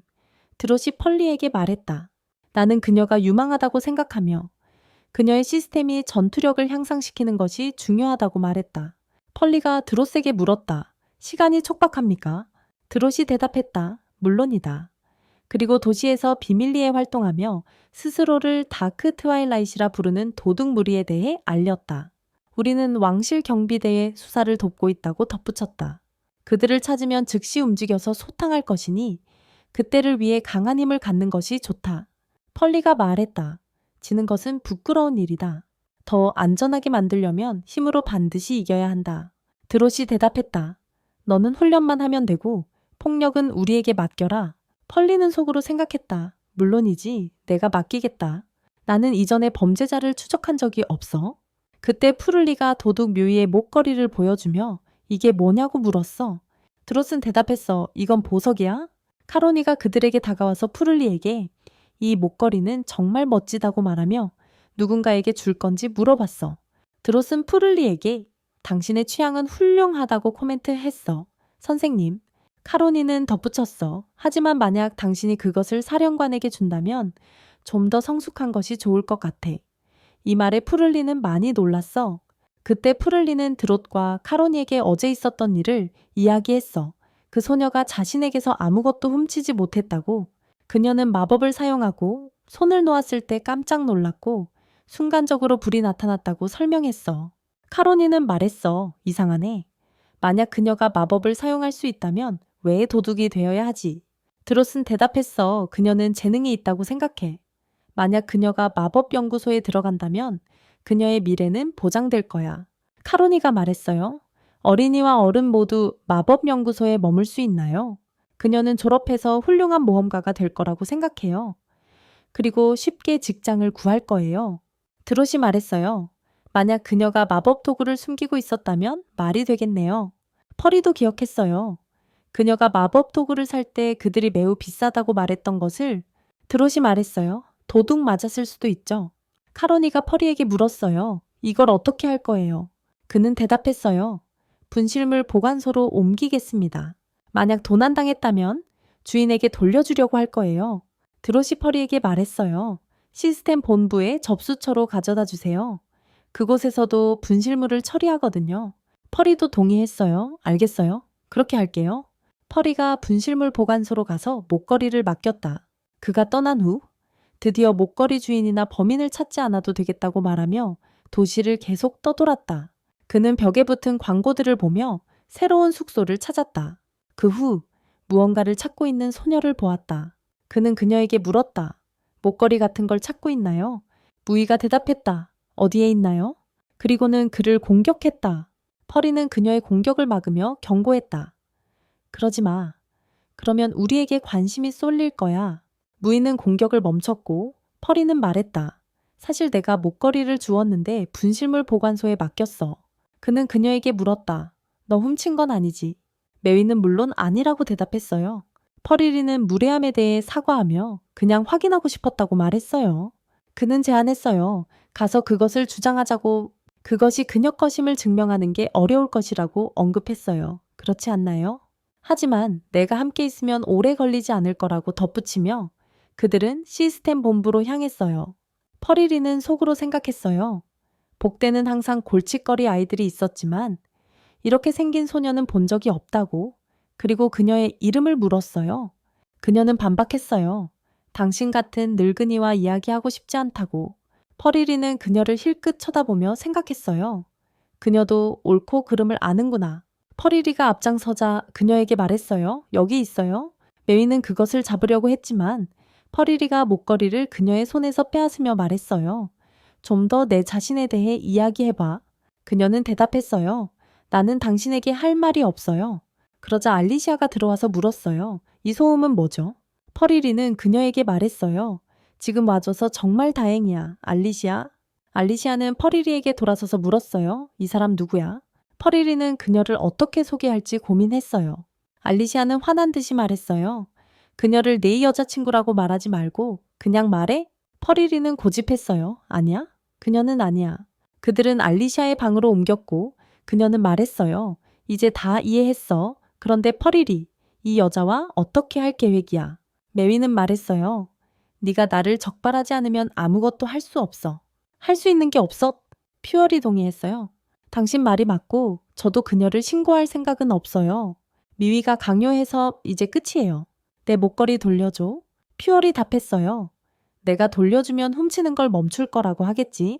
미위가 반박했어요. 그게 내 핵심이 아니야. 퓨어리는 속으로 생각했어요.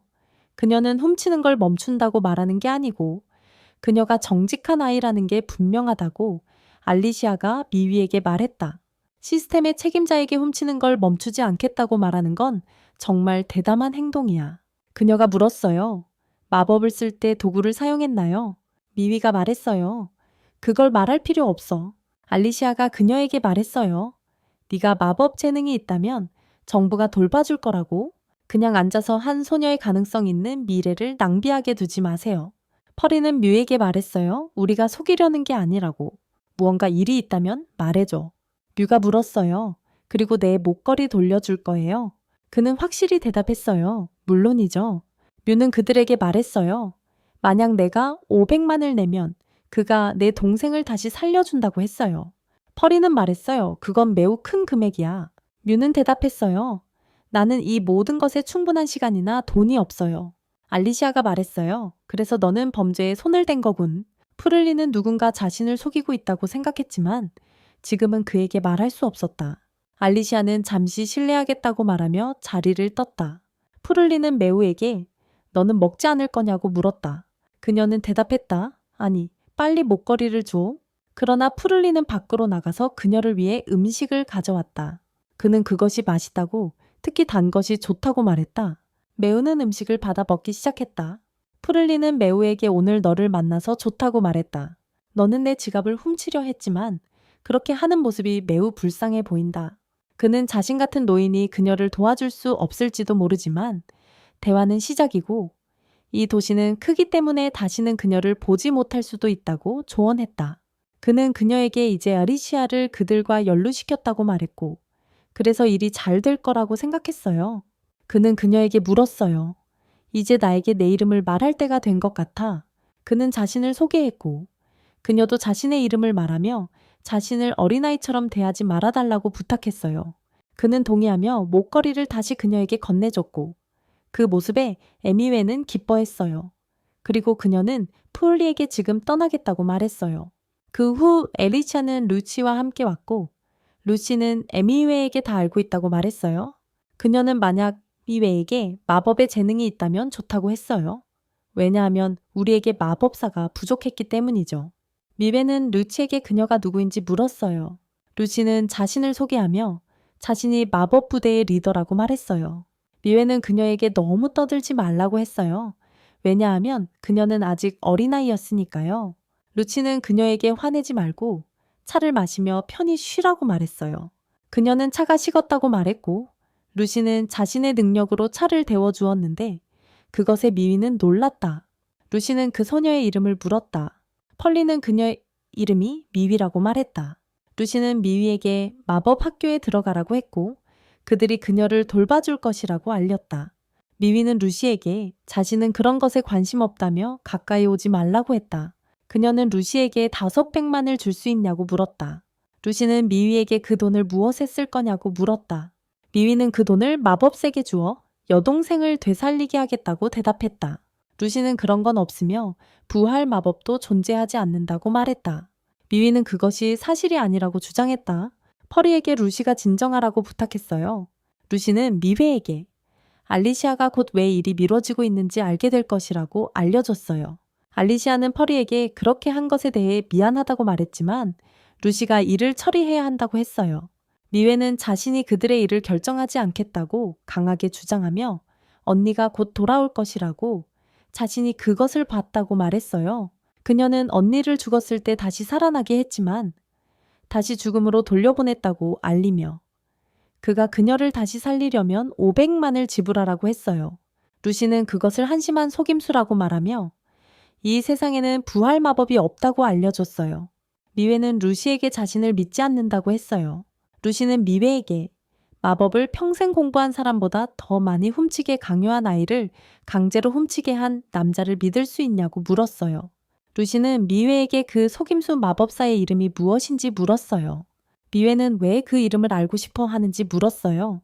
루시는 그가 거짓말쟁이라는 사실이 드러났다고 설명했고 그것은 그녀의 자매의 영혼이 더럽혀지고 모욕당했다는 의미이며 그녀는 그를 용서해서는 안 된다고 말했다.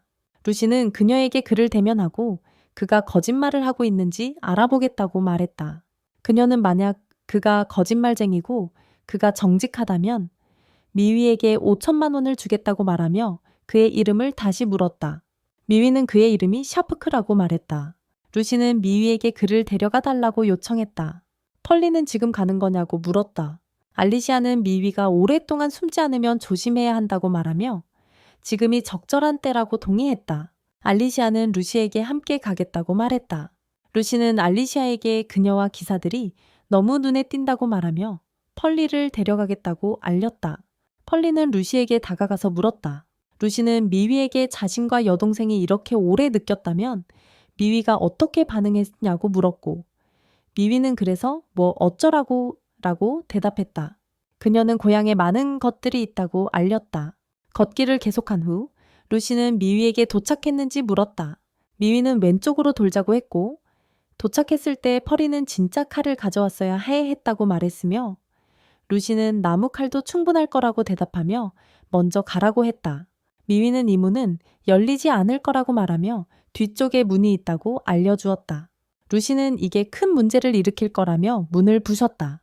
루시는 그들에게 다가갔고 도둑 중 한 명이 그녀를 공격하려 했지만 루시는 그를 쳐서 밀쳐내고 그들의 우두머리 쪽으로 다가가 펄리에게 약한 놈들은 자신에게 맡기라고 말했다. 그때 도둑 중 한 명이 미위를 공격했지만 펄리가 그녀를 막아내고 도둑을 때려 쓰러뜨렸다. 그 후 루시는 도둑 우두머리인 샤프크에게 다가가 그가 샤프크인지 물었다. 그는 위층이 시끄러운 줄 알았고 초대받지 않은 손님이 온 줄 몰랐다고 대답했다. 루시가 대답했다. 그러면 누가 마법을 모독하고 죽은 자를 부활시킬 수 있다고 거짓말했나요? 당신이죠. 맞죠? 샤프크는 마법팀의 리더가 자신에 대해 들은 이야기를 좋아하지 않는다고 대답했다. 그는 그녀가 그것을 전하러 왔다고 생각했다. 루시는 샤프크에게 그녀를 아냐고 물었지만 사과할 시간은 지났다.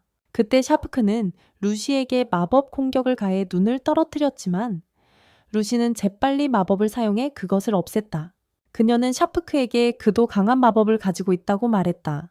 샤프크는 루시에게 이것도 있다고 대답하며 잔해를 이용해 그녀를 공중으로 들어올렸다. 루시는 샤프크에게 이제 이해했다며 당신은 마법 액세서리를 사용해 시체를 움직이고 매우를 속였죠. 샤프크는 그 아이가 어리석고 속이기 쉬웠다고 대답했다.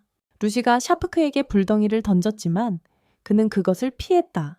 샤프크는 불덩이를 준비했지만 루시가 강하게 그를 때려 넘어뜨리며 말했다. 아이는 깨진 장난감이 진짜 마법을 이길 수 있다고 상상하는 것뿐이라고. 그들은 그 후 낮은 층으로 내려갔고 페를리는 나무검 하나로 남은 도둑들과 계속 싸웠다.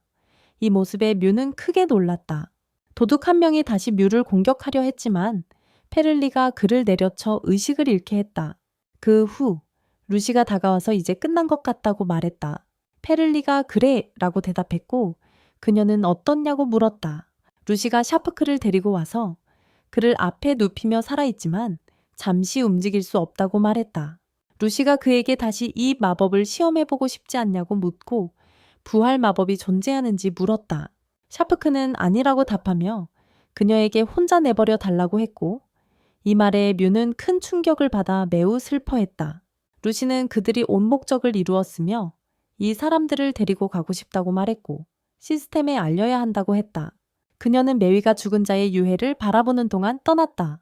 페얼리는 메위에게 그녀의 언니 시신이 여기 있었는지 물었다. 메위는 물론 있었다고 답했지만 이미 사라졌다고 했다. 그녀의 흔적은 그것뿐이다. 그녀가 돌아오지 않을 거라는 건 알지만 그 후에 나는 무엇을 할까? 페얼리는 자신이 그녀를 잘 알지 못한다고 생각했지만 그녀가 행복하게 살기를 바랐다. 그 후 메위는 페얼리에게 그녀에게 무슨 일이 일어날지 물었다. 그는 그녀가 괜찮을 거라고 확신하며 이것이 어른들의 일이라고 말했다. 메위는 대답했다.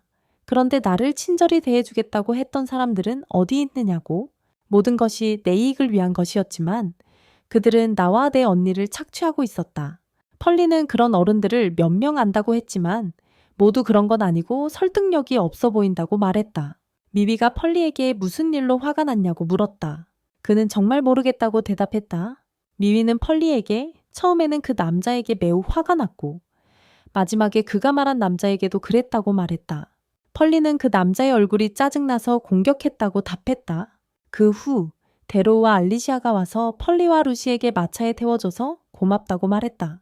알리시아는 안전을 위해 그들의 모든 마법 도구를 가져갔으며 내일 신문할 것이라고 말했다. 그녀가 떠난 후 루시는 미위를 돌보겠다고 펄리에게 말하고 미위와 함께 떠났다. 펄리는 미위에게 작별 인사를 했다.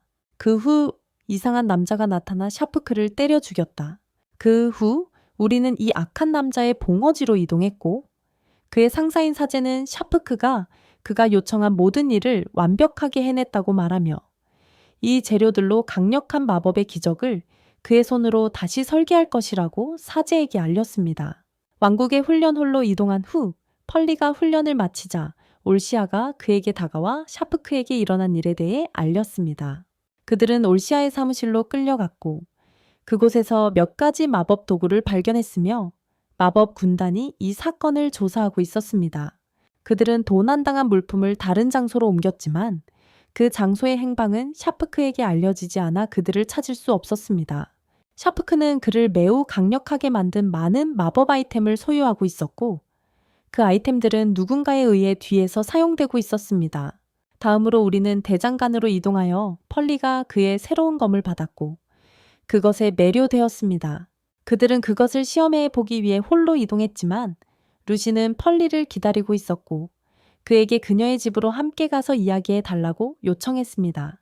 그녀의 집에 들어서자 스벤교회의 사제 에보리가 그들을 맞이했고 그는 스베니드리아드바니아 나라 출신이라며 그들이 지도상 이웃이라고 설명했습니다. 그녀는 샤프크가 가진 마법 아이템이 이 나라에서 온 것이며 리비우스 주교가 시체를 수집하는 대가로 샤프크에게 이 마법 도구들을 공급했다고 알렸습니다. 샤프크는 주교에 대한 조사에서 말하지 못하게 하기 위해 마법 도구로 살해당했습니다. 리비우스는 마법, 특히 강령술에 사용할 시체를 모으고 있었지만 이것을 이루는 것은 쉽지 않았다.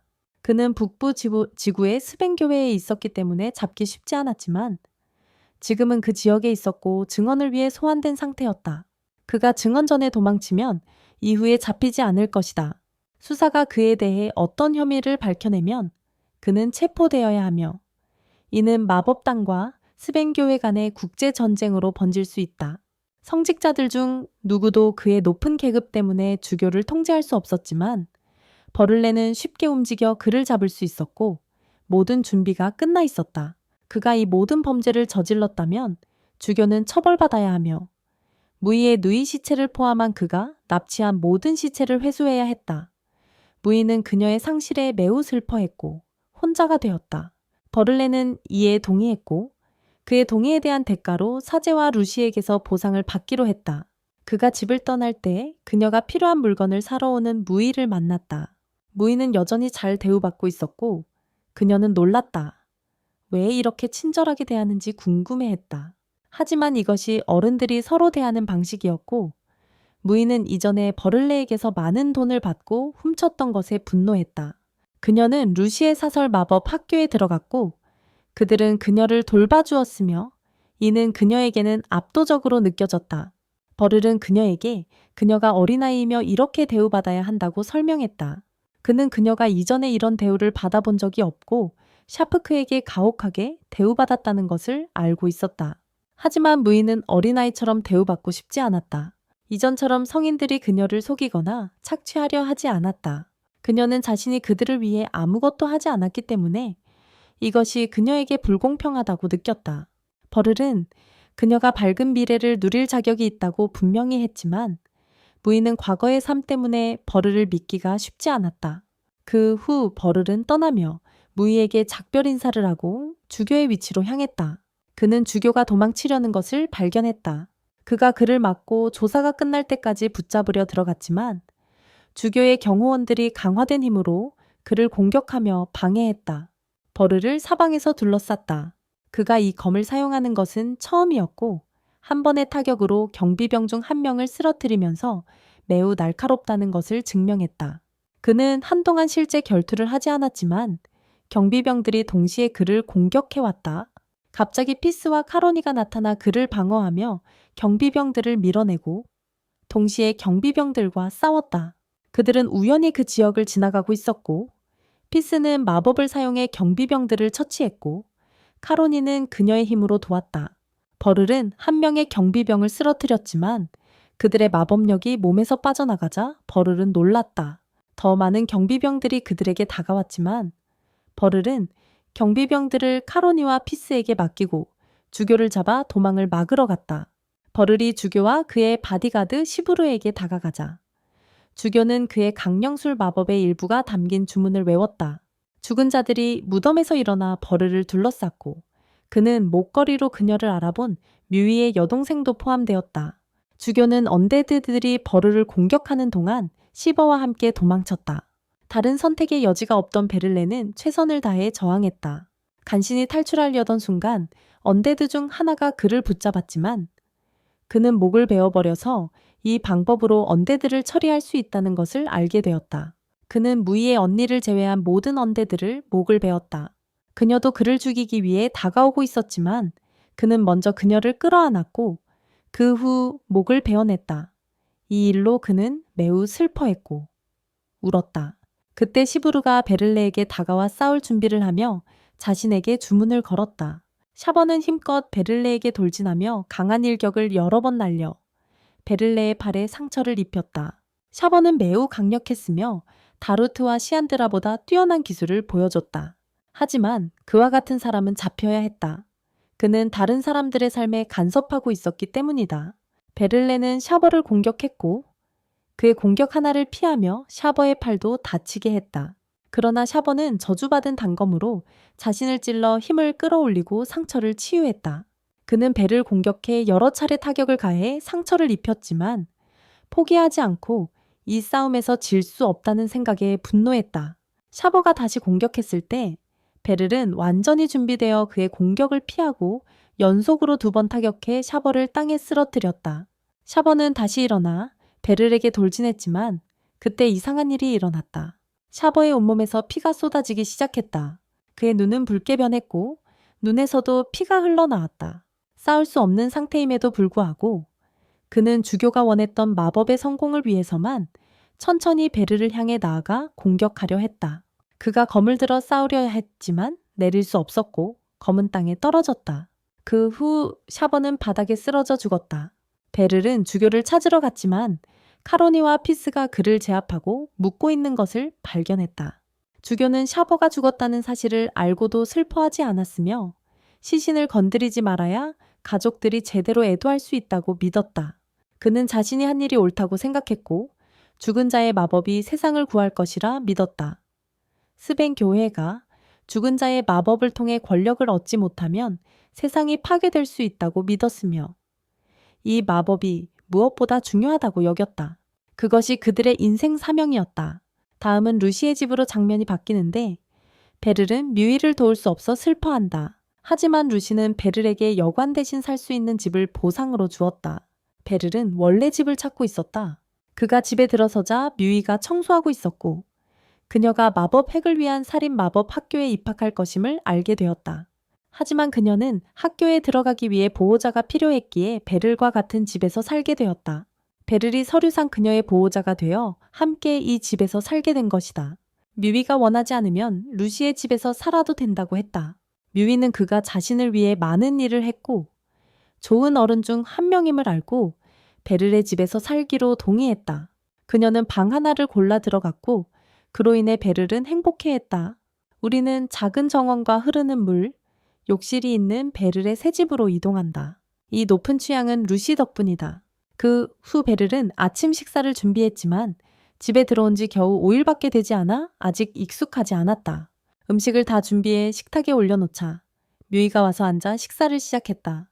뮤이가 식사를 시작하자 베를은 식사가 늦어진 것에 대해 사과하며 오늘 메뉴가 괜찮은지 물었다. 하지만 뮤이는 베를의 질문에 신경 쓰지 않고 몸에 해롭지 않은 것은 다 좋다고 말했다. 그때 베를이 빨래를 하겠다고 했지만 뮤이는 자신이 하겠다며 반대했다. 뮤이는 이어서 욕실을 써도 되냐고 물었고 베를은 이 집이 그녀의 집이기도 하니 반대하지 않았다. 그는 그녀에게 격식을 차리지 말고 하고 싶은 대로 하라고 말했다. 버를과 뮤이는 시장에 가서 사탕을 샀다. 버를은 그녀와의 분위기를 밝게 하고 싶어 했고 사탕에 대한 그녀의 의견을 물었다. 뮤이는 평범하게 자신의 의견을 표현했다. 그 후 그들은 극장에 가서 연극을 관람했고 뮤이는 한 번도 연극을 본 적이 없어서 함께 가기로 했다. 해가 진 후 연극이 끝나고 그들은 극장을 나섰다. 버를은 다시 그녀에게 의견을 물었고 그녀는 좋다고 대답했지만 이 모든 것은 그가 그녀와 대화를 시작해 가까워질 기회를 늘리기 위한 것이었다. 그 후 그들은 마법연구소에 가서 매우 감명을 받으며 들어갔다. 뮤이를 등록하기 위해 가는 길에 키네라라는 이름의 선생님이 그들에게 다가왔다. 그녀는 자신을 소개하고 도움이 필요한지 물었다. 버를은 연구소가 매우 크고 놀라워서 어디로 가서 등록하거나 직원실을 찾아야 할지 몰랐기 때문에 그녀의 도움을 받기로 했다. 뮤이는 키네라에게 고마움을 표했지만 그녀는 매우 긴장한 모습이었다. 키네라는 그녀를 안심시키며 함께 직원실 쪽으로 걸어갔다. 그들은 연구소에 들어갔고 키네라는 누가 이 연구소를 추천했는지 알고 싶어 했다. 버레는 그들이 여기의 리더인 루시의 추천으로 왔다고 말했다. 키네라는 루시가 직접 초대했다는 사실에 놀랐다. 지나가던 중 두 명의 어린 마법사가 키네라에게 인사했다.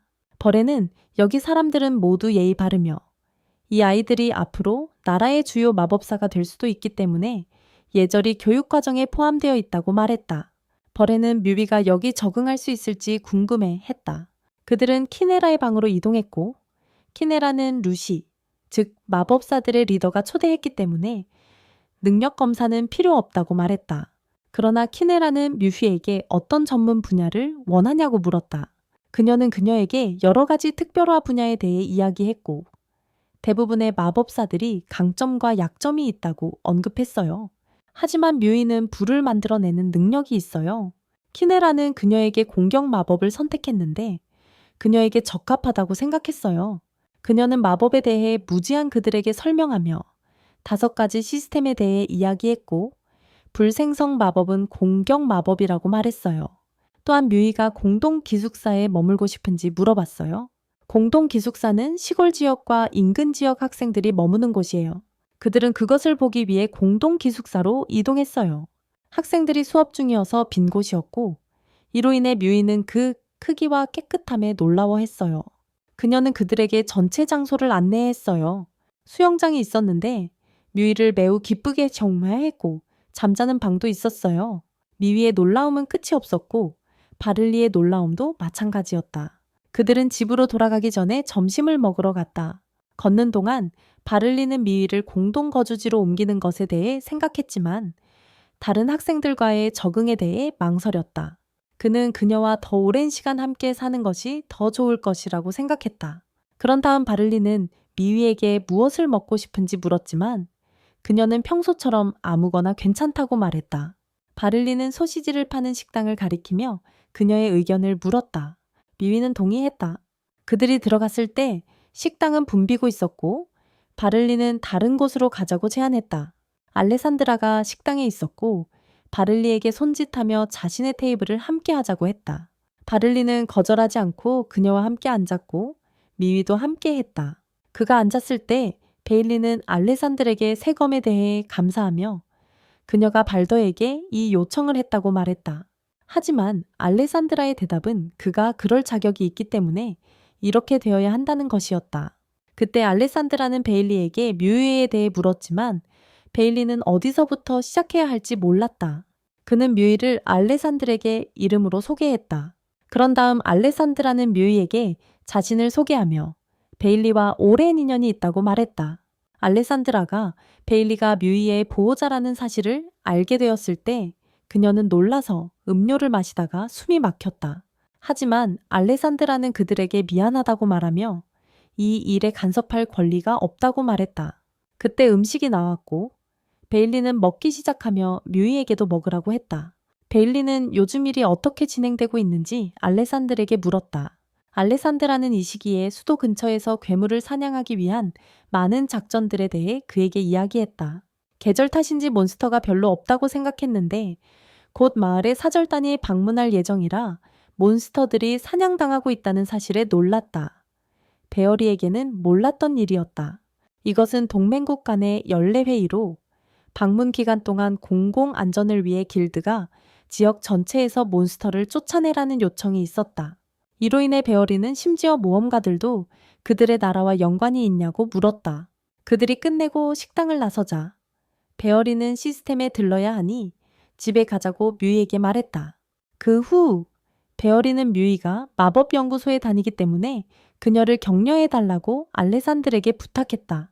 하지만 알레산드라는 전혀 격려가 되지 않는 말을 뮤이에게 변명했고 그녀의 말에 거의 겁먹을 뻔했다. 그녀는 베어리가 그녀의 후견인인 만큼 그녀가 참여하는 모든 전투에서 반드시 이겨야 한다고 말했다. 뮤이가 이 사제는 강하다고 알고 있다고 하자 베어리를 가리키며 알레산드라는 매우 화를 냈지만 베어리는 알레산드라를 조금 진정시켰다. 알레산드라는 뮤이에게 사과하며 베어리는 단지 훌륭한 사람일 뿐이라고 했지만 베어리는 다르게 생각했다. 그는 그냥 특별한 점 없는 평범한 노인일 뿐이라고. 그 후 알레산드라는 뮤이가 떠날 때까지 작별 인사를 했다. 알레산드라는 뮤이를 존중했고 그녀가 자격이 있다는 것을 알았어요. 예의가 부족하긴 하지만 그녀는 아무것도 숨기거나 가식하지 않으며 앞으로 큰 미래가 있을 것이라고 믿었어요. 그들은 훈련장으로 이동했고 뮤이가 마법연구소에 등록했다는 소식을 들은 후 베를리와 엘리샤가 이야기를 나누고 있었어요. 그는 그녀를 연구소에 살게 할지 아니면 계속 자신과 함께 살게 할지 고민했고 이로 인해 엘리샤는 뮤이가 그와 같은 집에서 산다는 것에 놀라워했어요. 베를리는 그녀에게 자신은 단지 뮤이의 후견인일 뿐이며 그녀가 준 루시의 집에 살고 있다고 설명했어요. 그 후 카로니가 나타났고 그녀의 의견은 통학 시간이 없고 식사도 제공되기 때문에 거주지가 가장 좋은 선택이라고 했어요. 파이즈는 그녀에게 기숙사가 그녀에게는 생명의 은인이라고 말했지만 베를리는 뮤이의 적응 문제도 걱정했어요. 드루드가 개입해서 베를리에게 모두가 새로운 경험을 겪어야 한다고 말했어요. 엘리샤도 자신의 의견을 내었는데 만약 누군가가 마법연구소에 등록했다면 기숙사에 머무르는 것이 맞다고 했어요. 그 후 베를리는 루시에게 가서 물었고 루시는 기숙사가 그녀에게 가장 좋은 해결책이라고 답했어요. 그리고 정말 이렇게 멀리 와서 그 얘기를 하러 온 것이냐고 물었어요. 그러자 피즈가 들어와 루시에게 보고서를 건넸어요. 루시가 연구소에 다닐 때 기숙사에 대한 그녀의 의견을 피즈에게 물었고 피즈는 정말 좋다고 생각했어요. 거기서 머무를 이유가 없다고요. 루시는 그녀에게 전에 이야기했던 재능 있는 소녀 미우이를 대신해서 묻고 있다고 말했어요. 피즈는 그 대화를 기억했고 나중에 그녀에게 가르칠 수도 있다고 말했어요. 루시는 사실 피즈를 연구소의 교사로 포함시키고 싶어 했어요. 재능 있는 사람들이 부족했기 때문에. 그래서 바를리도 피즈의 능력에 별로 감명받지 않았어요. 바를리는 다시 생각하기 시작했어요. 루시는 이 문제에 대해 더 이야기하려 했지만 그는 그들을 떠나 걸어갔고 그들은 놀랐어요. 피즈는 바를리 선생님에게 뭔가 이상이 있는지 궁금했지만 루시는 그가 걱정할 필요 없는 일에 걱정하고 있다고 알았어요. 그러고 나서 바를리는 강다리로 가서 미우이와의 순간들을 떠올리기 시작했어요. 그와 동시에 그는 자신이 무엇을 하고 싶은지 생각했고 그녀에게 아버지 같은 존재가 되고 싶어 하는지 곰곰이 고민했어요. 그녀가 전에 한 번도 경험하지 못한 것. 그녀는 그와 함께 사는 것이 행복하다고 말했지만 연구소 기숙사에도 끌렸어요. 하지만 그는 그녀에게 아무것도 강요할 수 없었어요. 베얼리는 집에 거의 돌아오자마자 뮤이가 시끄러운 곳을 확인해 달라고 했다. 베얼리가 귀를 기울이려 하자 소리가 뒤에서 난다고 말했다. 그는 서랍장을 옮겼고 그 뒤에 큰 구멍이 있었으며 그 구멍에서 쥐떼가 나왔다. 베얼리는 즉시 모든 창문과 문을 열어 쥐들을 집 밖으로 내보내려 했다. 뮤이는 무서워하지 않고 그냥 쥐일 뿐이라고 했지만 베얼리는 눈에 띄게 두려워하며 쥐들이 물면 병이 퍼질 수 있어 없애고 싶어 했다. 베얼리는 쥐들을 잡거나 쫓아내려 공격했고 한 마리를 밖으로 내보내는데 성공했다. 거의 다 내보낼 뻔했지만 쥐들이 돌아서서 다시 들어와 베얼리를 정말 화나게 했다. 쥐들이 떠나지 않으려 하자 그는 반드시 잡겠다고 결심했다. 그는 재킷을 벗고 다시 쥐들을 쫓았다. 몇 번 시도한 끝에 그는 테이블을 쥐들 위에 떨어뜨려 한 마리를 잡아 재킷에 넣어 밖으로 던졌고 다른 한 마리는 욕실로 도망가자 쫓아갔다. 베를린은 마지막 쥐라서 그냥 놔둘 수 없어서 몇 번이나 잡으려 애썼지만 잡기 어려웠다. 쥐는 베를리의 팔에 뛰어올라 도망치려 했고 성공했지만 뮤이가 쏜 총에 맞아 베를리가 결국 잡을 수 있었다. 베를리는 뮤이가 도와준 것에 놀랐다. 쥐를 잡고 있는 동안 쥐가 그를 물었고 결국 창문 밖으로 내던졌다. 그는 구멍에 쥐 퇴치용 공을 넣고 서랍장을 제자리에 놓은 뒤 요리를 시작하기 위해 그대로 두었다. 음식을 만들면서 뮤비가 쥐 잡는 걸 도와줬지만 쥐는 걱정할 필요 없다고 했던 말을 떠올렸다. 뮤이가 다가왔고 그는 뮤이가 배고픈 줄 알았지만 사실 요리를 도우러 온 것이었다. 베를리는 기뻐하며 무에게 물을 깎아달라고 부탁했다. 요리를 마친 후 그들은 음식을 식탁에 놓고 함께 먹었다. 뮤이는 요리 실력을 늘리고 싶어 했지만 베를리는 기숙사에서 식사가 제공되니 굳이 요리할 필요 없다고 말했다. 뮤이는 기숙사로 가지 않고 집에서 계속 올 거라고 말했어요. 하지만 벌리의 의견은 달랐어요. 기숙사가 좋고 시간도 절약되고 맛있는 밥도 먹을 수 있다고 했어요. 게다가 또래 친구들과 함께 살 수 있다고 했어요. 그럼에도 뮤이는 집에서 계속 오겠다고 고집했고 벌리가 밥을 챙겨줬기 때문에 집안일도 도우려고 했어요. 무엇을 도와줄지 물어봤어요. 많이 도울 수 있을지도 몰라서요. 그녀는 자신이 없을 때 쥐가 있으면 집이 망가질 수도 있다고 했어요. 무슨 음식을 원하냐고 묻지 말라고 했어요. 그러자 벌리가 매일 그 음식을 만들어주겠다고 웃었어요. 그 모습에 뮤이는 화가 나서 웃지 말라고 했어요. 훈련장으로 가자 벌리가 훈련을 끝내고 나서 올라샤가 그의 미래를 바꿀 수 있는 아주 중요한 이야기를 하고 싶다고 했어요. 그 말에 모두의 관심이 집중됐어요. 그녀는 그에게 새 옷을 사러 같이 가야 한다고 말했고, 이것은 벌리와 모두를 완전히 놀라게 했다. 하지만 어쨌든 새 옷이 필요했다. 스피니들이 아드바나니아에서 새로운 대표단이 그들의 도시를 방문할 예정이었기 때문이다. 벌리는 이미 알리산더에게서 그 사실을 알고 있었다. 이번 방문은 몬스터 사냥 요청이 증가했기 때문에 이루어지는 것이었다. 이 사실에 올레샤는 놀라고 화가 났다. 알리산더가 알고 있었고 그녀가 알기 전에 벌리에게 이미 말했기 때문이다. 올레샤는 이어서 대표단 방문 기간 동안 시스템에서 VIP 보호를 요청했다고 덧붙였다. 벌리는 그 VIP들 중에 7명의 교회 지도자가 포함되어 있는지 물었다. 하지만 드로스는 아니라고 말했다. 실제로 오는 사람들은 왕실 가족들이었다. 올레샤는 벌리에게 양국 왕실 가족과의 만남을 주선해도 되는지 물었다. 코르네와 드로트는 그 아이디어를 정말 좋아했다. 그것은 국내외에서 주인의 이름을 널리 알릴 것이다. 벌리는 그들이 자신을 위해 너무 많은 일을 다 하고 있다고 생각했다. 올레샤는 주인이 주목받기를 원하지 않는다는 것을 알았지만 특별 훈련사로서의 자신의 입장을 기억해야 했다. 그는 심지어 왕실의 승인을 받았다. 벌리는 즉시 동의했다. 드로트는 벌리가 올해 다시 그들을 도와줄 것에 대해 매우 영광스럽게 생각했다. 코르네는 주인에게 그들이 매년 이렇게 한다고 말했고 별로 대단한 일이 아니라고 했다. 하지만 올레샤는 본론으로 돌아갔다. 벌리는 왕실 가족을 만나는 중이었다. 그는 그 행사에 맞는 새롭고 제대로 된 옷이 필요했다. 벌리는 자신이 새 옷이 필요하다고 확신했다. 그는 그냥 평소 입던 옷을 입을 수는 없었다. 그는 올레샤에게 시간이 나면 가겠다고 했지만 올레샤는 그 말을 무시했다. 그녀는 그가 좋은 옷가게를 모른다고 말했지만 자신은 믿을 만한 가게를 알고 있다고 했다. 벌리는 올레샤에게 맡기기로 동의했고 그녀는 일을 처리하러 나갔다. 벌리는 올레샤가 자신 같은 노인을 챙겨줘서 기뻤다. 하지만 코르네는 올레샤가 꽤 대담하다고 생각했다. 드롯은 그녀가 벌리에 관심이 있다고 생각했다. 왜냐하면 그가 예전에 그녀의 주인이었기 때문이다. 코르네는 그게 전부인지 궁금해했다. 다음은 벌리의 집에서 미위가 누군가가 상자를 보내줬다고 말했어요. 그는 상자를 열었고 안에 옷과 편지가 들어 있었어요. 그는 그것이 이브리에게서 왔고 미위에게도 온 것이라고 생각했어요.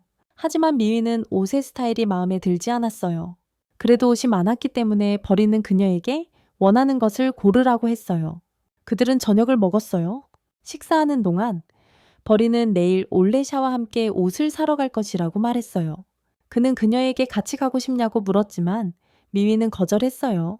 벌리는 다시 시도하며 올레샤는 아이들을 좋아한다고 했지만 미위는 여전히 아니라고 했어요. 벌리는 몰래 왜 미위가 그렇게 어렵게 굴고 그녀 또래의 소녀를 이해하는 게 얼마나 힘든지 궁금해했어요. 다음은 벌리와 올레샤가 기다리고 있는 모습입니다. 그는 그녀의 복장에 놀랐어요. 왜냐하면 그녀를 반복 외에는 본 적이 없었기 때문이죠. 올레샤는 조금 부끄러워했지만 그는 그녀에게 정말 잘 어울린다고 말했어요. 그들은 그 후 떠났습니다. 드롯과 코로넷은 그들을 몰래 지켜보고 있었어요. 코로넷은 올레샤가 어떤 가게를 고를지 알고 있었기 때문에 따라갔어요. 그들은 가게에 들어갔어요. 벌리는 아마 다른 가게에 가야겠다고 생각했어요. 이 가게는 너무 비싸 보여서요. 벌리가 좋아하는 멋진 옷들이 있었지만 그는 자신의 취향을 믿지 않았어요. 그래서 그는 올레샤가 고르게 하는 게 낫다고 생각했다. 그 후 올레샤는 옷 한 벌에 대해 벌리의 의견을 물었고 자신은 그 옷이 환상적이라고 말했다. 벌리는 화려하고 장식이 많은 부분 때문에 놀랐다. 하지만 판매원이 끼어들어 올레샤의 취향을 칭찬했다. 하지만 판매원은 벌리의 의견에는 별로 신경 쓰지 않는 듯 했다. 벌리는 그 옷을 입은 자신을 상상해보고 어울리지 않을 거라고 판단했다. 그는 올레샤에게 다른 옷을 찾아보자고 물었다. 올레샤에게 맡기는 게 점점 위험해지고 있다고 생각했다. 자신이 나서지 않으면 엄청 비싼 옷을 사게 될 거라고 생각했다. 그때 다른 옷이 벌이의 눈에 들어왔고 자신에게 정말 잘 어울린다고 생각했다. 올레샤는 판매원에게 그 옷을 지금 당분간 보관해 달라고 요청했다. 그들은 다른 가게를 둘러보러 떠났다. 드롯과 코로넷은 여전히 그들을 뒤따르고 있었다. 올레샤는 주인에게 점심을 먹었는지 물었다. 주인은 다음 가게에 가기 전에 점심을 먹고 싶냐고 물었다. 올레샤는 기뻐했다. 코로넷은 확실히 불꽃이 튀고 있다고 생각했다. 그들은 식당으로 갔다. 벌리는 이렇게 좋은 곳에 와서 매우 기뻐했다. 그는 이런 곳에 와본 적이 없다고 말했다. 웨이터가 그들의 음식을 가져왔다. 버를리는 그것이 거의 먹기 아까울 정도로 아름답다고 생각했다. 하지만 올레샤는 식기 전에 먹으라고 그에게 말했다. 올레샤는 쇼핑과 점심이라는 목표를 달성했다. 이날은 완전히 진짜 데이트가 되었다. 버를리는 올레샤에게 무슨 일이 있냐고 물었다. 하지만 그녀는 아무 말도 하지 않고 음식에 대해 물었다. 한편 코로넷과 드롯은 계속 그들을 추적했다. 코로넷은 올레샤가 정말 즐거워 보인다고 생각했다. 그리고 드롯은 그녀가 이렇게 변한 모습을 본 적이 없었다. 코로넷은 이게 로맨틱한 데이트인지 궁금해했어요. 하지만 드롯도 자신이 코로넷과 로맨틱한 데이트를 하고 있다고 생각했어요. 그게 사실이라면 말이죠. 식사를 마친 후 둘은 함께 집으로 걸어갔어요. 버리가 처음 가게에서 고른 옷을 샀기 때문에 하지만 올레샤는 반대하지 않았어요. 버리가 옷을 좋아한다면 그것이 그녀에게 가장 중요한 일이었어요. 그때 올레샤는 자신이 그의 제자였던 때를 떠올렸어요. 그가 그녀를 어떻게 보호했는지 그리고 그녀에게 과자를 사와서 사과했던 일을 그녀는 다시 현재로 돌아왔다. 그리고 그에게 오늘 아무것도 먹지 않았다고 말했다. 드디어 성공한 것이다. 버리리는 그녀의 말에 놀랐다. 그러자 올라샤가 신경 쓰지 말라고 말했다. 그 후 버리리는 떠나겠다고 말하며 멋진 하루에 감사하다고 했다. 그녀도 그에게 고마움을 전했다. 매우 행복했다. 코로나와 드롯이 지켜보는 동안 코로나는 올라샤가 버리리가 떠나는 모습을 계속 쳐다보는 것을 봤다. 드롯은 알리시아에게 다가갔다. 그리고 그동안 자신이 그녀를 몰래 지켜본 것을 용서해 달라고 부탁했다. 하지만 올레샤는 전혀 신경 쓰지 않았고 조금도 부끄러워하지 않았다. 그때 드롯이 올레샤에게 물었다. 버리는 너에게 어떤 존재야? 훈련장에는 모두가 훈련 중이었고 드롯만 훈련하지 않고 있었다. 그때 코로넷이 다가와 어제 혼자 두고 도망쳐서 미안하다고 사과했다. 하지만 드롯은 코로넷이 자신과 함께 몰래 지켜봤다는 사실을 올레샤에게 말하지 않았다. 하지만 코로넷은 자신이 초대한 사람이었기에 미안한 마음이 들었다. 하지만 이건 드롯에게는 평범한 일이 아니었다. 올레샤는 훈련장으로 걸어 들어가 그들에게 인사했다.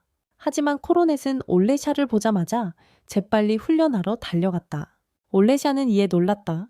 하지만 드롯은 그녀의 검이 매우 길어서 검술 연습을 위해 넓은 공간이 필요하다고 생각했다. 드롯은 올레샤가 자신의 질문에 했던 대답을 떠올렸다. 올레샤는 단지 주인을 기쁘게 하고 싶을 뿐이라고 말했었다. 그 이상은 아니라고. 그녀는 그를 떠나갔다. 그는 현재로 돌아와 자신이 훈련장을 떠나야 한다는 소식에 놀랐다. 올레샤는 버를리에게 도전하기 위해 잠시 그곳에 머무르고 싶어 했다. 드롯은 이에 매우 놀랐다.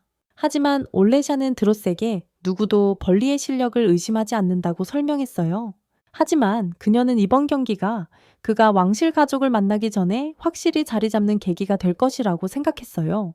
드롯은 벌리가 올레샤와 겨루든 지든 그녀가 전력을 다하는 동안 자신이 버티는 것만으로도 그가 트레이너로서 자격이 충분하다는 것을 증명할 것이라고 생각했어요. 그는 그녀에게 그게 그녀가 그를 맞서고 싶은 유일한 이유인지 물었어요. 하지만 올레샤가 이기면 그녀는 자신의 소원 하나를 그와 나누겠다고 했고 드롯은 그 말을 듣고 놀랐어요. 그 후 올레샤는 준비하러 떠났어요. 코로넷이 드롯에게 다가와서 무슨 이야기를 하고 있었는지 물었어요. 코로넷이 그 사실을 알게 되자 매우 인상 깊어했어요. 그러다 벌리가 다가왔어요. 올레샤가 그에게 다가갔어요. 하지만 벌리는 그 시간에 그녀를 보고 놀랐다. 그리고 그녀에게 훈련하러 왔냐고 물었다. 하지만 그녀는 결투하러 왔다고 말했다. 벌리는 놀랐다. 그녀는 대표단이 곧 도착할 예정이라서 그런다고 말했다. 그리고 검술 연습이 필요하다고 했다. 하지만 벌리는 연습 타격으론 충분하지 않다고 생각했다. 그래도 어쨌든 그녀와 하기로 했다. 그리곤 결투 준비를 했다. 사람들은 올레샤를 번개처럼 빠르다고 불렀다. 그녀는 믿을 수 없는 속도로 그를 공격했다. 하지만 벌리는 그녀의 공격을 성공적으로 막아냈다. 올레샤는 보통 모든 경기를 이렇게 끝냈다. 하지만 벌리는 그녀에게서 물러서지 않았다. 올레샤는 벌리를 향해 여러 차례 타격을 시도했다. 하지만 아무것도 그를 맞추지 못했다. 하지만 벌리는 그녀의 공격을 영원히 막을 수 없었고 그녀를 공격했다. 올레샤는 벌리의 공격이 실패한 후 그에게 방역했다. 그녀는 벌리의 얼굴과 몸에 작은 상처를 남기는 여러 차례 타격을 가했다. 벌리는 거의 그의 검을 떨어뜨릴 뻔했다. 올레샤는 다시 그를 공격하려고 했어요. 하지만 그녀는 멈추고 행복하다고 말했어요. 왜냐하면 그녀가 헤어진 이후로 습득한 기술들을 보여주고 있었거든요. 이것은 벌리에게 정말 인상적이었어요. 코로넷은 누가 이길지 궁금했어요. 하지만 드래프트는 올레샤가 앞서가고 있다는 걸 봤어요. 그리고 벌리는 버티고 있었어요. 코로넷은 올레샤가 벌리를 좋아하니까 둘이 함께 있으면 멋질 거라고 생각했어요. 하지만 이렇게 보는 그녀는 벌리가 상황을 그대로 유지하고 싶어 한다고 생각했어요. 그러다가 벌리가 그녀의 움직임에 더 집중하기 시작했고 거의 그녀를 칠 뻔했어요. 하지만 다시 놓쳤다. 하지만 올레샤는 벌리를 공격했고 거의 맞힐 뻔했다. 그러나 벌리가 그녀를 넘어뜨리며 점수를 얻었다. 코로나트가 그게 합법적인지 물었다. 하지만 드래프트는 싸움에서는 뭐든지 허용된다고 말했다. 그리고 그 움직임을 할 수 있는 사람은 세계에 단 한 명, 지휘관 외에는 없다. 그 후 벌리는 올레샤에게 정직하게 싸우는 사람은 많지 않다고 조언했다. 하지만 그는 그녀의 실력에 매우 감탄했다. 그리고 그녀는 그 조언에 감사했다. 그 후 벌리는 점심을 먹으러 떠났다. 그때 코로넷과 드래프트가 올레샤에게 다가갔다. 코로넷은 이전보다 심장이 빠르게 뛰는 것을 느꼈다. 하지만 그녀는 이 정도 실력에는 도달하지 못했다. 그녀는 올레샤에게 그를 이겼는지 물었다. 그녀가 그에게 사랑한다고 말할 거냐고도 물었다. 하지만 올레샤는 코로넷과 섹스턴에게 상황을 설명했다. 만약 자신이 이겼다면 새 옷을 사달라고 부탁했을 거라고. 그가 자신을 위해 옷을 산 것처럼 말이다. 코로넷은 마침내 무슨 일이 일어난 건지 이해했다. 그리고 벌리와 함께 쇼핑하는 게 재미있다는 것도 알았다. 그녀는 올레샤에게 오해에 대해 사과했다. 그리고 그녀도 식사하러 갔다. 그때 드로프트가 다시 올레샤에게 물었다. 그의 많은 질문 때문에 올레샤는 놀랐다. 그는 그녀에게 만약 이긴다면 선생님에게 자신의 감정을 이야기할 것인지 물었다. 하지만 올레샤는 선생님이 행복하기를 원한다. 그리고 그녀가 그의 행복을 가져다주는 사람이 된다면 좋을 것이다. 하지만 꼭 그녀일 필요는 없다. 그러나 드로프트는 그 문제를 이해하지 못했다. 하지만 그 경기 동안 그는 누가 이기기를 바랐는지를 잊어버렸다. 왜 그런 기분이 들었는지 모른 채 그녀도 같은 감정을 느꼈어요. 그 후 우리는 벌리의 집으로 갔어요. 그가 미우이와 함께 식사하는 곳으로 벌리가 오늘 일어난 일을 그녀에게 이야기했어요. 미우이는 올레샤가 벌리에게 자신을 바라보고 집중하길 원했다고 생각했어요. 하지만 벌리는 이게 웃겼어요. 그 후 미우이는 그에게 옷 사러 가자고 초대했다고 설명했어요. 그리고 이 소녀가 그를 좋아한다고 말했어요.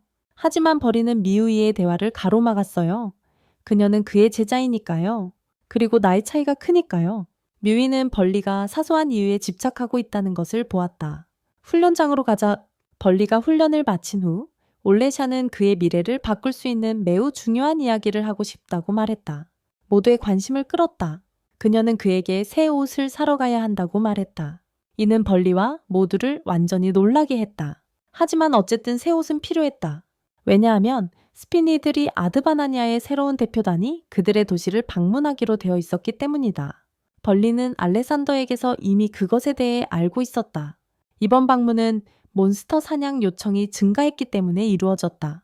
이 소식에 올레샤는 놀라고 화가 났다. 왜냐하면 알레산더가 이미 알고 있었고 그녀가 기회를 갖기 전에 벌리가 그에게 이미 말했기 때문이다. 올레샤는 이어서 대표단 방문 시 시스템에서 VIP 경호를 요청했다고 덧붙였다. 벌리는 그 VIP들 중에 7명의 교회 지도자가 포함되어 있는지 물었다. 하지만 드롯은 아니라고 말했다. 실제로 오는 사람들은 왕실 가족 구성원들이었다. 올레샤는 벌리에게 양국 왕실 가족과의 만남을 주선해 줄 수 있느냐고 물었다. 코른과 드롯은 그 아이디어를 정말 좋아했다. 그것은 주인의 이름을 국내외에 알리는 계기가 될 것이다. 벌리는 그들이 자신을 위해 너무 많은 일을 한다고 생각했다. 올레샤는 주인이 주목받고 싶어 하지 않는다는 것을 알고 있었다. 하지만 그는 특별 트레이너로서의 자신의 위치를 기억해야 했다. 그는 심지어 왕실의 승인을 받았다. 벌리는 즉시 동의했다. 드로트는 벌리가 올해 다시 그들을 도와줄 수 있어 매우 영광스럽게 생각했다. 코르네는 주인에게 매년 이렇게 한다고 별일 아니라고 말했다. 하지만 알레시아는 본론으로 돌아갔다. 벌리는 왕실 가족을 만날 예정이었다. 그런 자리에는 새로운 적절한 옷이 필요했다. 벌리는 확신을 가지고 새로운 옷을 살 때가 되었다고 스스로에게 말했다. 그는 평소 입던 옷만 입을 수 없었어요. 그런 다음 알레시아에게 시간이 있을 때 가겠다고 했어요. 하지만 알레시아는 그 말을 일축했어요. 그는 좋은 옷가게를 몰라서 그렇다고 했어요. 하지만 그녀는 신뢰할 만한 곳을 알고 있었어요. 벌리도 결국 알레시아에게 맡기기로 했어요. 그리고 그녀는 일 처리를 하러 떠났어요. 벌리는 알레시아가 자신 같은 노인을 돌봐줘서 기뻤어요. 하지만 코르는 알레시아가 꽤 대담하다고 생각했어요. 드롯은 그녀가 벌리에게 관심이 있다고 생각했어요. 그가 예전에 그녀의 주인이었기 때문이다. 코르는 정말 그게 전부인지 궁금해했다. 다음은 벌리의 집에서 미위가 누군가가 그에게 상자를 보냈다고 말했다. 그는 상자를 열어보니 옷과 편지가 들어있었다. 그는 그것이 이브리에게서 온 것이라 생각했다. 그리고 미위에게도. 하지만 미위는 옷 사포 스타일이 마음에 들지 않았다. 그래도 옷이 많았다. 그래서 벌리가 원하는 걸 고르라고 했다. 그들은 저녁을 먹었다. 먹으면서 버리리는 내일 알레시아와 함께 옷을 사러 갈 것이라고 말했다. 그녀에게 같이 가고 싶냐고 물었다. 하지만 미위는 거절했다. 버리리는 다시 시도하며 알레시아는 아이들을 좋아한다고 말했다. 하지만 미위는 여전히 아니라고 말했다. 버리리는 몰래 미위가 왜 그렇게 까다롭게 굴지 하는지 궁금해했다. 그리고 그녀 같은 나이의 소녀를 이해하는 게 얼마나 어려운지 깨닫기 힘들었다. 다음 장면에서는 버리리가 알레시아를 기다리고 있다. 그는 그녀의 복장에 놀랐다. 왜냐하면 그녀를 밤옷이 아닌 다른 옷으로 본 것은 처음이었기 때문이다. 알레시아가 좀 민망해했어요. 하지만 그는 정말 잘 어울린다고 말했어요. 그 후 그들은 떠났어요. 드롯과 코로넷은 그들을 지켜보고 있었어요. 코로넷은 알레시아가 고를 가게를 알고 있었어요. 그래서 따라갔어요. 그들은 가게에 들어갔어요. 벌리도 아마 다른 가게에 가야겠다고 생각했어요. 이 가게는 너무 비싸 보여서요. 벌리가 좋아하는 멋진 옷들도 있었어요. 하지만 그는 자신의 취향을 믿지 않았다. 그래서 알레시아에게 선택을 맡기는 게 낫다고 생각했다. 그때 알레시아가 벌리에게 옷에 대한 의견을 물었다. 자신은 멋지다고 생각한다고 말했다. 벌리는 화려하고 장식된 부분 때문에 놀랐다. 하지만 판매원은 끼어들어 알레시아의 취향을 칭찬했다. 벌리의 의견에는 별로 신경 쓰지 않는 듯했다. 벌리는 자신이 입은 모습을 상상해보고 어울리지 않을 거라 판단했다. 알레시아에게 다른 걸 찾아보자고 물었다. 알레시아에게 맡기는 게 점점 위험해지고 있다고 생각했다. 그가 개입하지 않았다면 그는 엄청 비싼 옷을 사게 됐을 거야. 그러던 중 벌리의 눈에 다른 옷이 띄었어. 그리고 그 옷이 정말 잘 어울린다고 생각했어. 알레시아는 잠시 그 옷을 잡아달라고 점원에게 부탁했어. 그들은 다른 가게를 구경하러 떠났어. 드래프트와 코로넷은 여전히 그들을 따라가고 있었어. 알레시아는 주인에게 점심을 먹었는지 물었어. 주인은 다음 가게 가기 전에 점심을 먹고 싶냐고 물었어. 이 말에 알레시아는 기뻐했어. 그리고 코로넷은 확실히 불꽃이 튀고 있다고 생각했어. 그들은 레스토랑에 갔어요. 벌리는 이렇게 멋진 곳에 와서 정말 신이 났어요. 그는 전에 이런 곳에 와본 적이 없다고 했어요. 웨이터가 음식을 가져다 줬어요.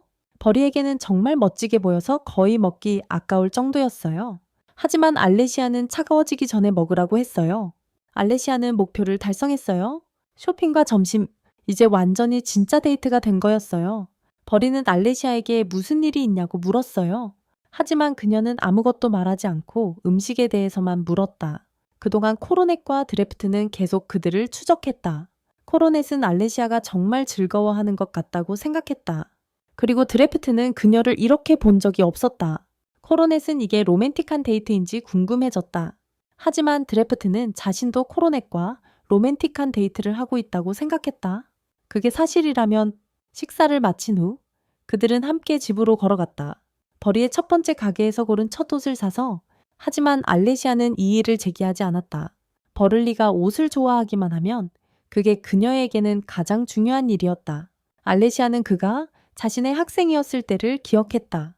그가 그녀를 어떻게 보호했는지, 그리고 어떻게 사탕을 가져다 주며 사과했는지. 그녀는 현재로 돌아와 그날 아무것도 먹지 않았다고 말했다. 그리고 마침내 해냈다고 말했다. 버를리는 그녀의 말에 놀랐다. 그러자 알레시아는 신경 쓰지 말라고 말했다. 그런 다음 버를리는 떠난다고 말하며 멋진 하루에 감사하다고 했다.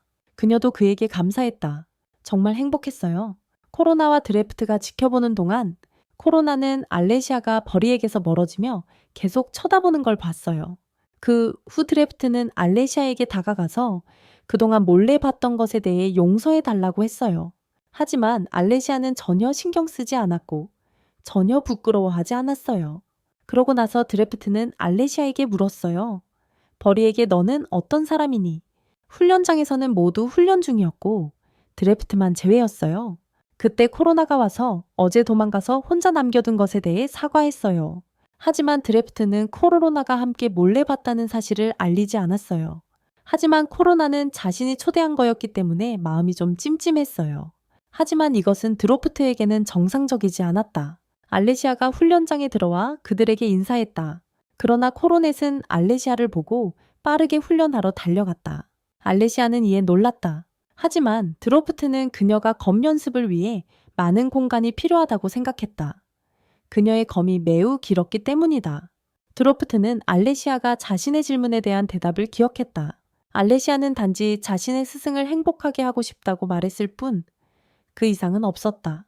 그녀는 그를 떠나갔다. 그는 현재로 돌아왔다. 그가 홀을 떠나야 한다는 소식에 놀랐다. 알레시아는 잠시 그를 시험해보고 싶었어요. 왜냐하면 버리를 도전시킬 계획이었거든요. 드래프트는 이 소식을 듣고 매우 놀랐어요. 하지만 알레시아는 드래프트에게 누구도 버리의 실력을 의심하지 않는다고 설명했어요. 그녀는 이 경기가 그가 왕실 가족을 만나기 전에 확실히 자리매김하는 계기가 될 것이라고 생각했어요. 드래프트는 버리가 알레시아와 맞붙었을 때 이기든 지든 그녀가 전력을 다하는 동안 버리가 버티는 것만으로도 그가 트레이너로서 자격이 충분하다는 것을 증명할 것이라고 생각했어요. 그는 그녀에게 그게 유일한 이유인지 물었어요. 하지만 알레시아가 이기면 그녀는 자신의 소원 하나를 그와 나누겠다고 했고 드래프트는 그 말을 듣고 깜짝 놀랐어요. 그 후 알레시아는 준비하러 떠났어요. 코로나네트가 드래프트에게 다가와서 그들이 무슨 이야기를 하고 있었는지 물었어요. 코로나네트가 알아차리자 그녀는 매우 감탄했어요. 그러자 벌리가 다가왔다. 알레시아가 그에게 다가갔다. 하지만 벌리는 그 시간에 그녀를 보고 놀라며 훈련하러 온 건지 물었다. 그러나 그녀는 그와 결투를 하러 왔다고 말했다. 벌리는 놀랐다. 그녀는 곧 대표단이 도착할 예정이라서 검 연습이 필요하다고 말했다. 하지만 벌리는 훈련용 타격은 충분하지 않다고 생각했다. 그래도 그는 그녀와 함께 하기로 했다. 그런 다음 그들은 결투 준비를 했다. 사람들은 알레시아를 번개처럼 빠르게 불렀다. 그녀는 믿을 수 없는 속도로 그를 공격했다. 하지만 벌리는 그녀의 공격을 성공적으로 막아냈다. 알레시아는 보통 모든 경기를 이렇게 마무리했다. 하지만 벌리는 그녀에게서 물러서지 않았다. 알레시아는 벌리를 향해 여러 차례 타격을 시도했지만 모두 그에게 닿지 않았다. 하지만 벌리는 그녀의 공격을 영원히 막을 수는 없었고 그녀를 공격했다. 알레시아는 벌리의 공격이 실패한 후 그에게 반격했다. 그녀는 벌리의 얼굴과 몸에 작은 상처를 남기는 여러 차례의 타격을 가했다. 벌리는 거의 그의 검을 떨어뜨릴 뻔했다. 알레시아는 그를 다시 공격할 준비를 했지만 멈추고 그에게 그들이 헤어진 이후로 얻은 기술을 보여줄 수 있어 기쁘다고 말했다. 그리고 이것은 벌리에게 정말 인상적이었다. 코로넷은 누가 이길지 궁금해했다. 하지만 드로스는 알레시아가 앞서고 있다는 것을 보았다. 그리고 벌리는 자신의 입장을 지키고 있었다. 코로넷은 알레시아가 벌리를 좋아하니까 그들이 함께하면 좋겠다고 생각했다. 하지만 이렇게 그들을 보니 벌리가 현재 상태를 유지하고 싶어하는 것 같았다. 그러자 벌리는 그녀의 움직임에 더 집중하기 시작했고 거의 그녀를 가격할 뻔했다. 하지만 그는 또 다시 빗나갔다. 하지만 알레시아가 벌리를 공격했고 거의 그를 가격할 뻔했다. 그러나 벌리는 그녀를 땅에 쓰러뜨리며 점수를 얻었다. 코로넷이 그게 합법인지 물었다. 하지만 드롯은 싸움에서는 다 통한다고 말했다. 그리고 지휘관 외에는 세상에 단 한 사람만 그 기술을 쓸 수 있었다. 그때 벌리가 알레시아에게 조언을 해주었는데 그는 정직하게 싸우는 사람을 많이 받아들이지 않았다고 했다. 하지만 그녀의 실력에 깊은 인상을 받았다. 그리고 그녀는 조언에 감사했다. 그 후 벌리는 점심을 먹으러 떠났다. 그때 카로니와 드롯이 알레시아에게 다가왔다. 카로니는 전에 그녀의 심장이 빠르게 뛰는 것을 느꼈다. 하지만 그녀는 이 수준의 실력에는 도달하지 못했다. 그녀는 알레시아에게 그를 이겼는지 물었다. 그녀는 그에게 사랑한다고 말할까? 하지만 알레시아는 카로니 세크슨에게 그 일을 설명했다. 만약 그녀가 이겼다면 그에게 새 옷을 사달라고 했을 것이라고. 그가 자신을 위해 옷을 샀던 것처럼 카로니는 결국 무슨 일이 일어나고 있는지 이해했다. 그리고 벌이와 함께 쇼핑하는 게 재미있다는 것도 그녀는 오해해서 알레시아에게 사과했다. 그리고 함께 먹으러 갔다. 그런 다음 드롯이 다시 알레시아에게 물었다. 그의 많은 질문 때문에 알레시아는 놀랐다. 그는 그녀에게 만약 이기면 선생님에게 자신의 감정을 이야기할 것인지 물었다. 하지만 알레시아는 선생님이 행복하길 원한다. 그리고 그녀가 그의 행복을 가져다주는 사람이 된다면 좋을 것이다. 하지만 꼭 그녀일 필요는 없다. 그러나 드롯은 그 문제를 이해하지 못했다. 하지만 그 경기 동안 그는 누가 이기길 바랐는지 잊어버렸다. 그리고 왜 이런 기분이 드는지 모르겠다. 그녀도 같은 기분을 느꼈다. 그 후 우리는 벌리의 집으로 이동했는데 그는 뮤이와 함께 식사 중이었다. 벌리가 오늘 있었던 일을 그녀에게 말했다. 그리고 뮤이는 알레시아가 벌리가 자신을 보고 집중해 주길 원한다고 생각했다. 하지만 벌리는 이게 웃기다고 생각했다. 그때 뮤이는 그에게 옷을 사러 가자고 초대한 거라고 설명했다. 그리고 이 여자가 그를 좋아한다고 말했다. 하지만 벌리는 그녀가 자신의 제자라며 뮤이의 말을 끊었다. 그리고 나이 차이가 크다고 했다. 뮤이는 벌리가 사소한 이유들에 집착하는 것을 보았다.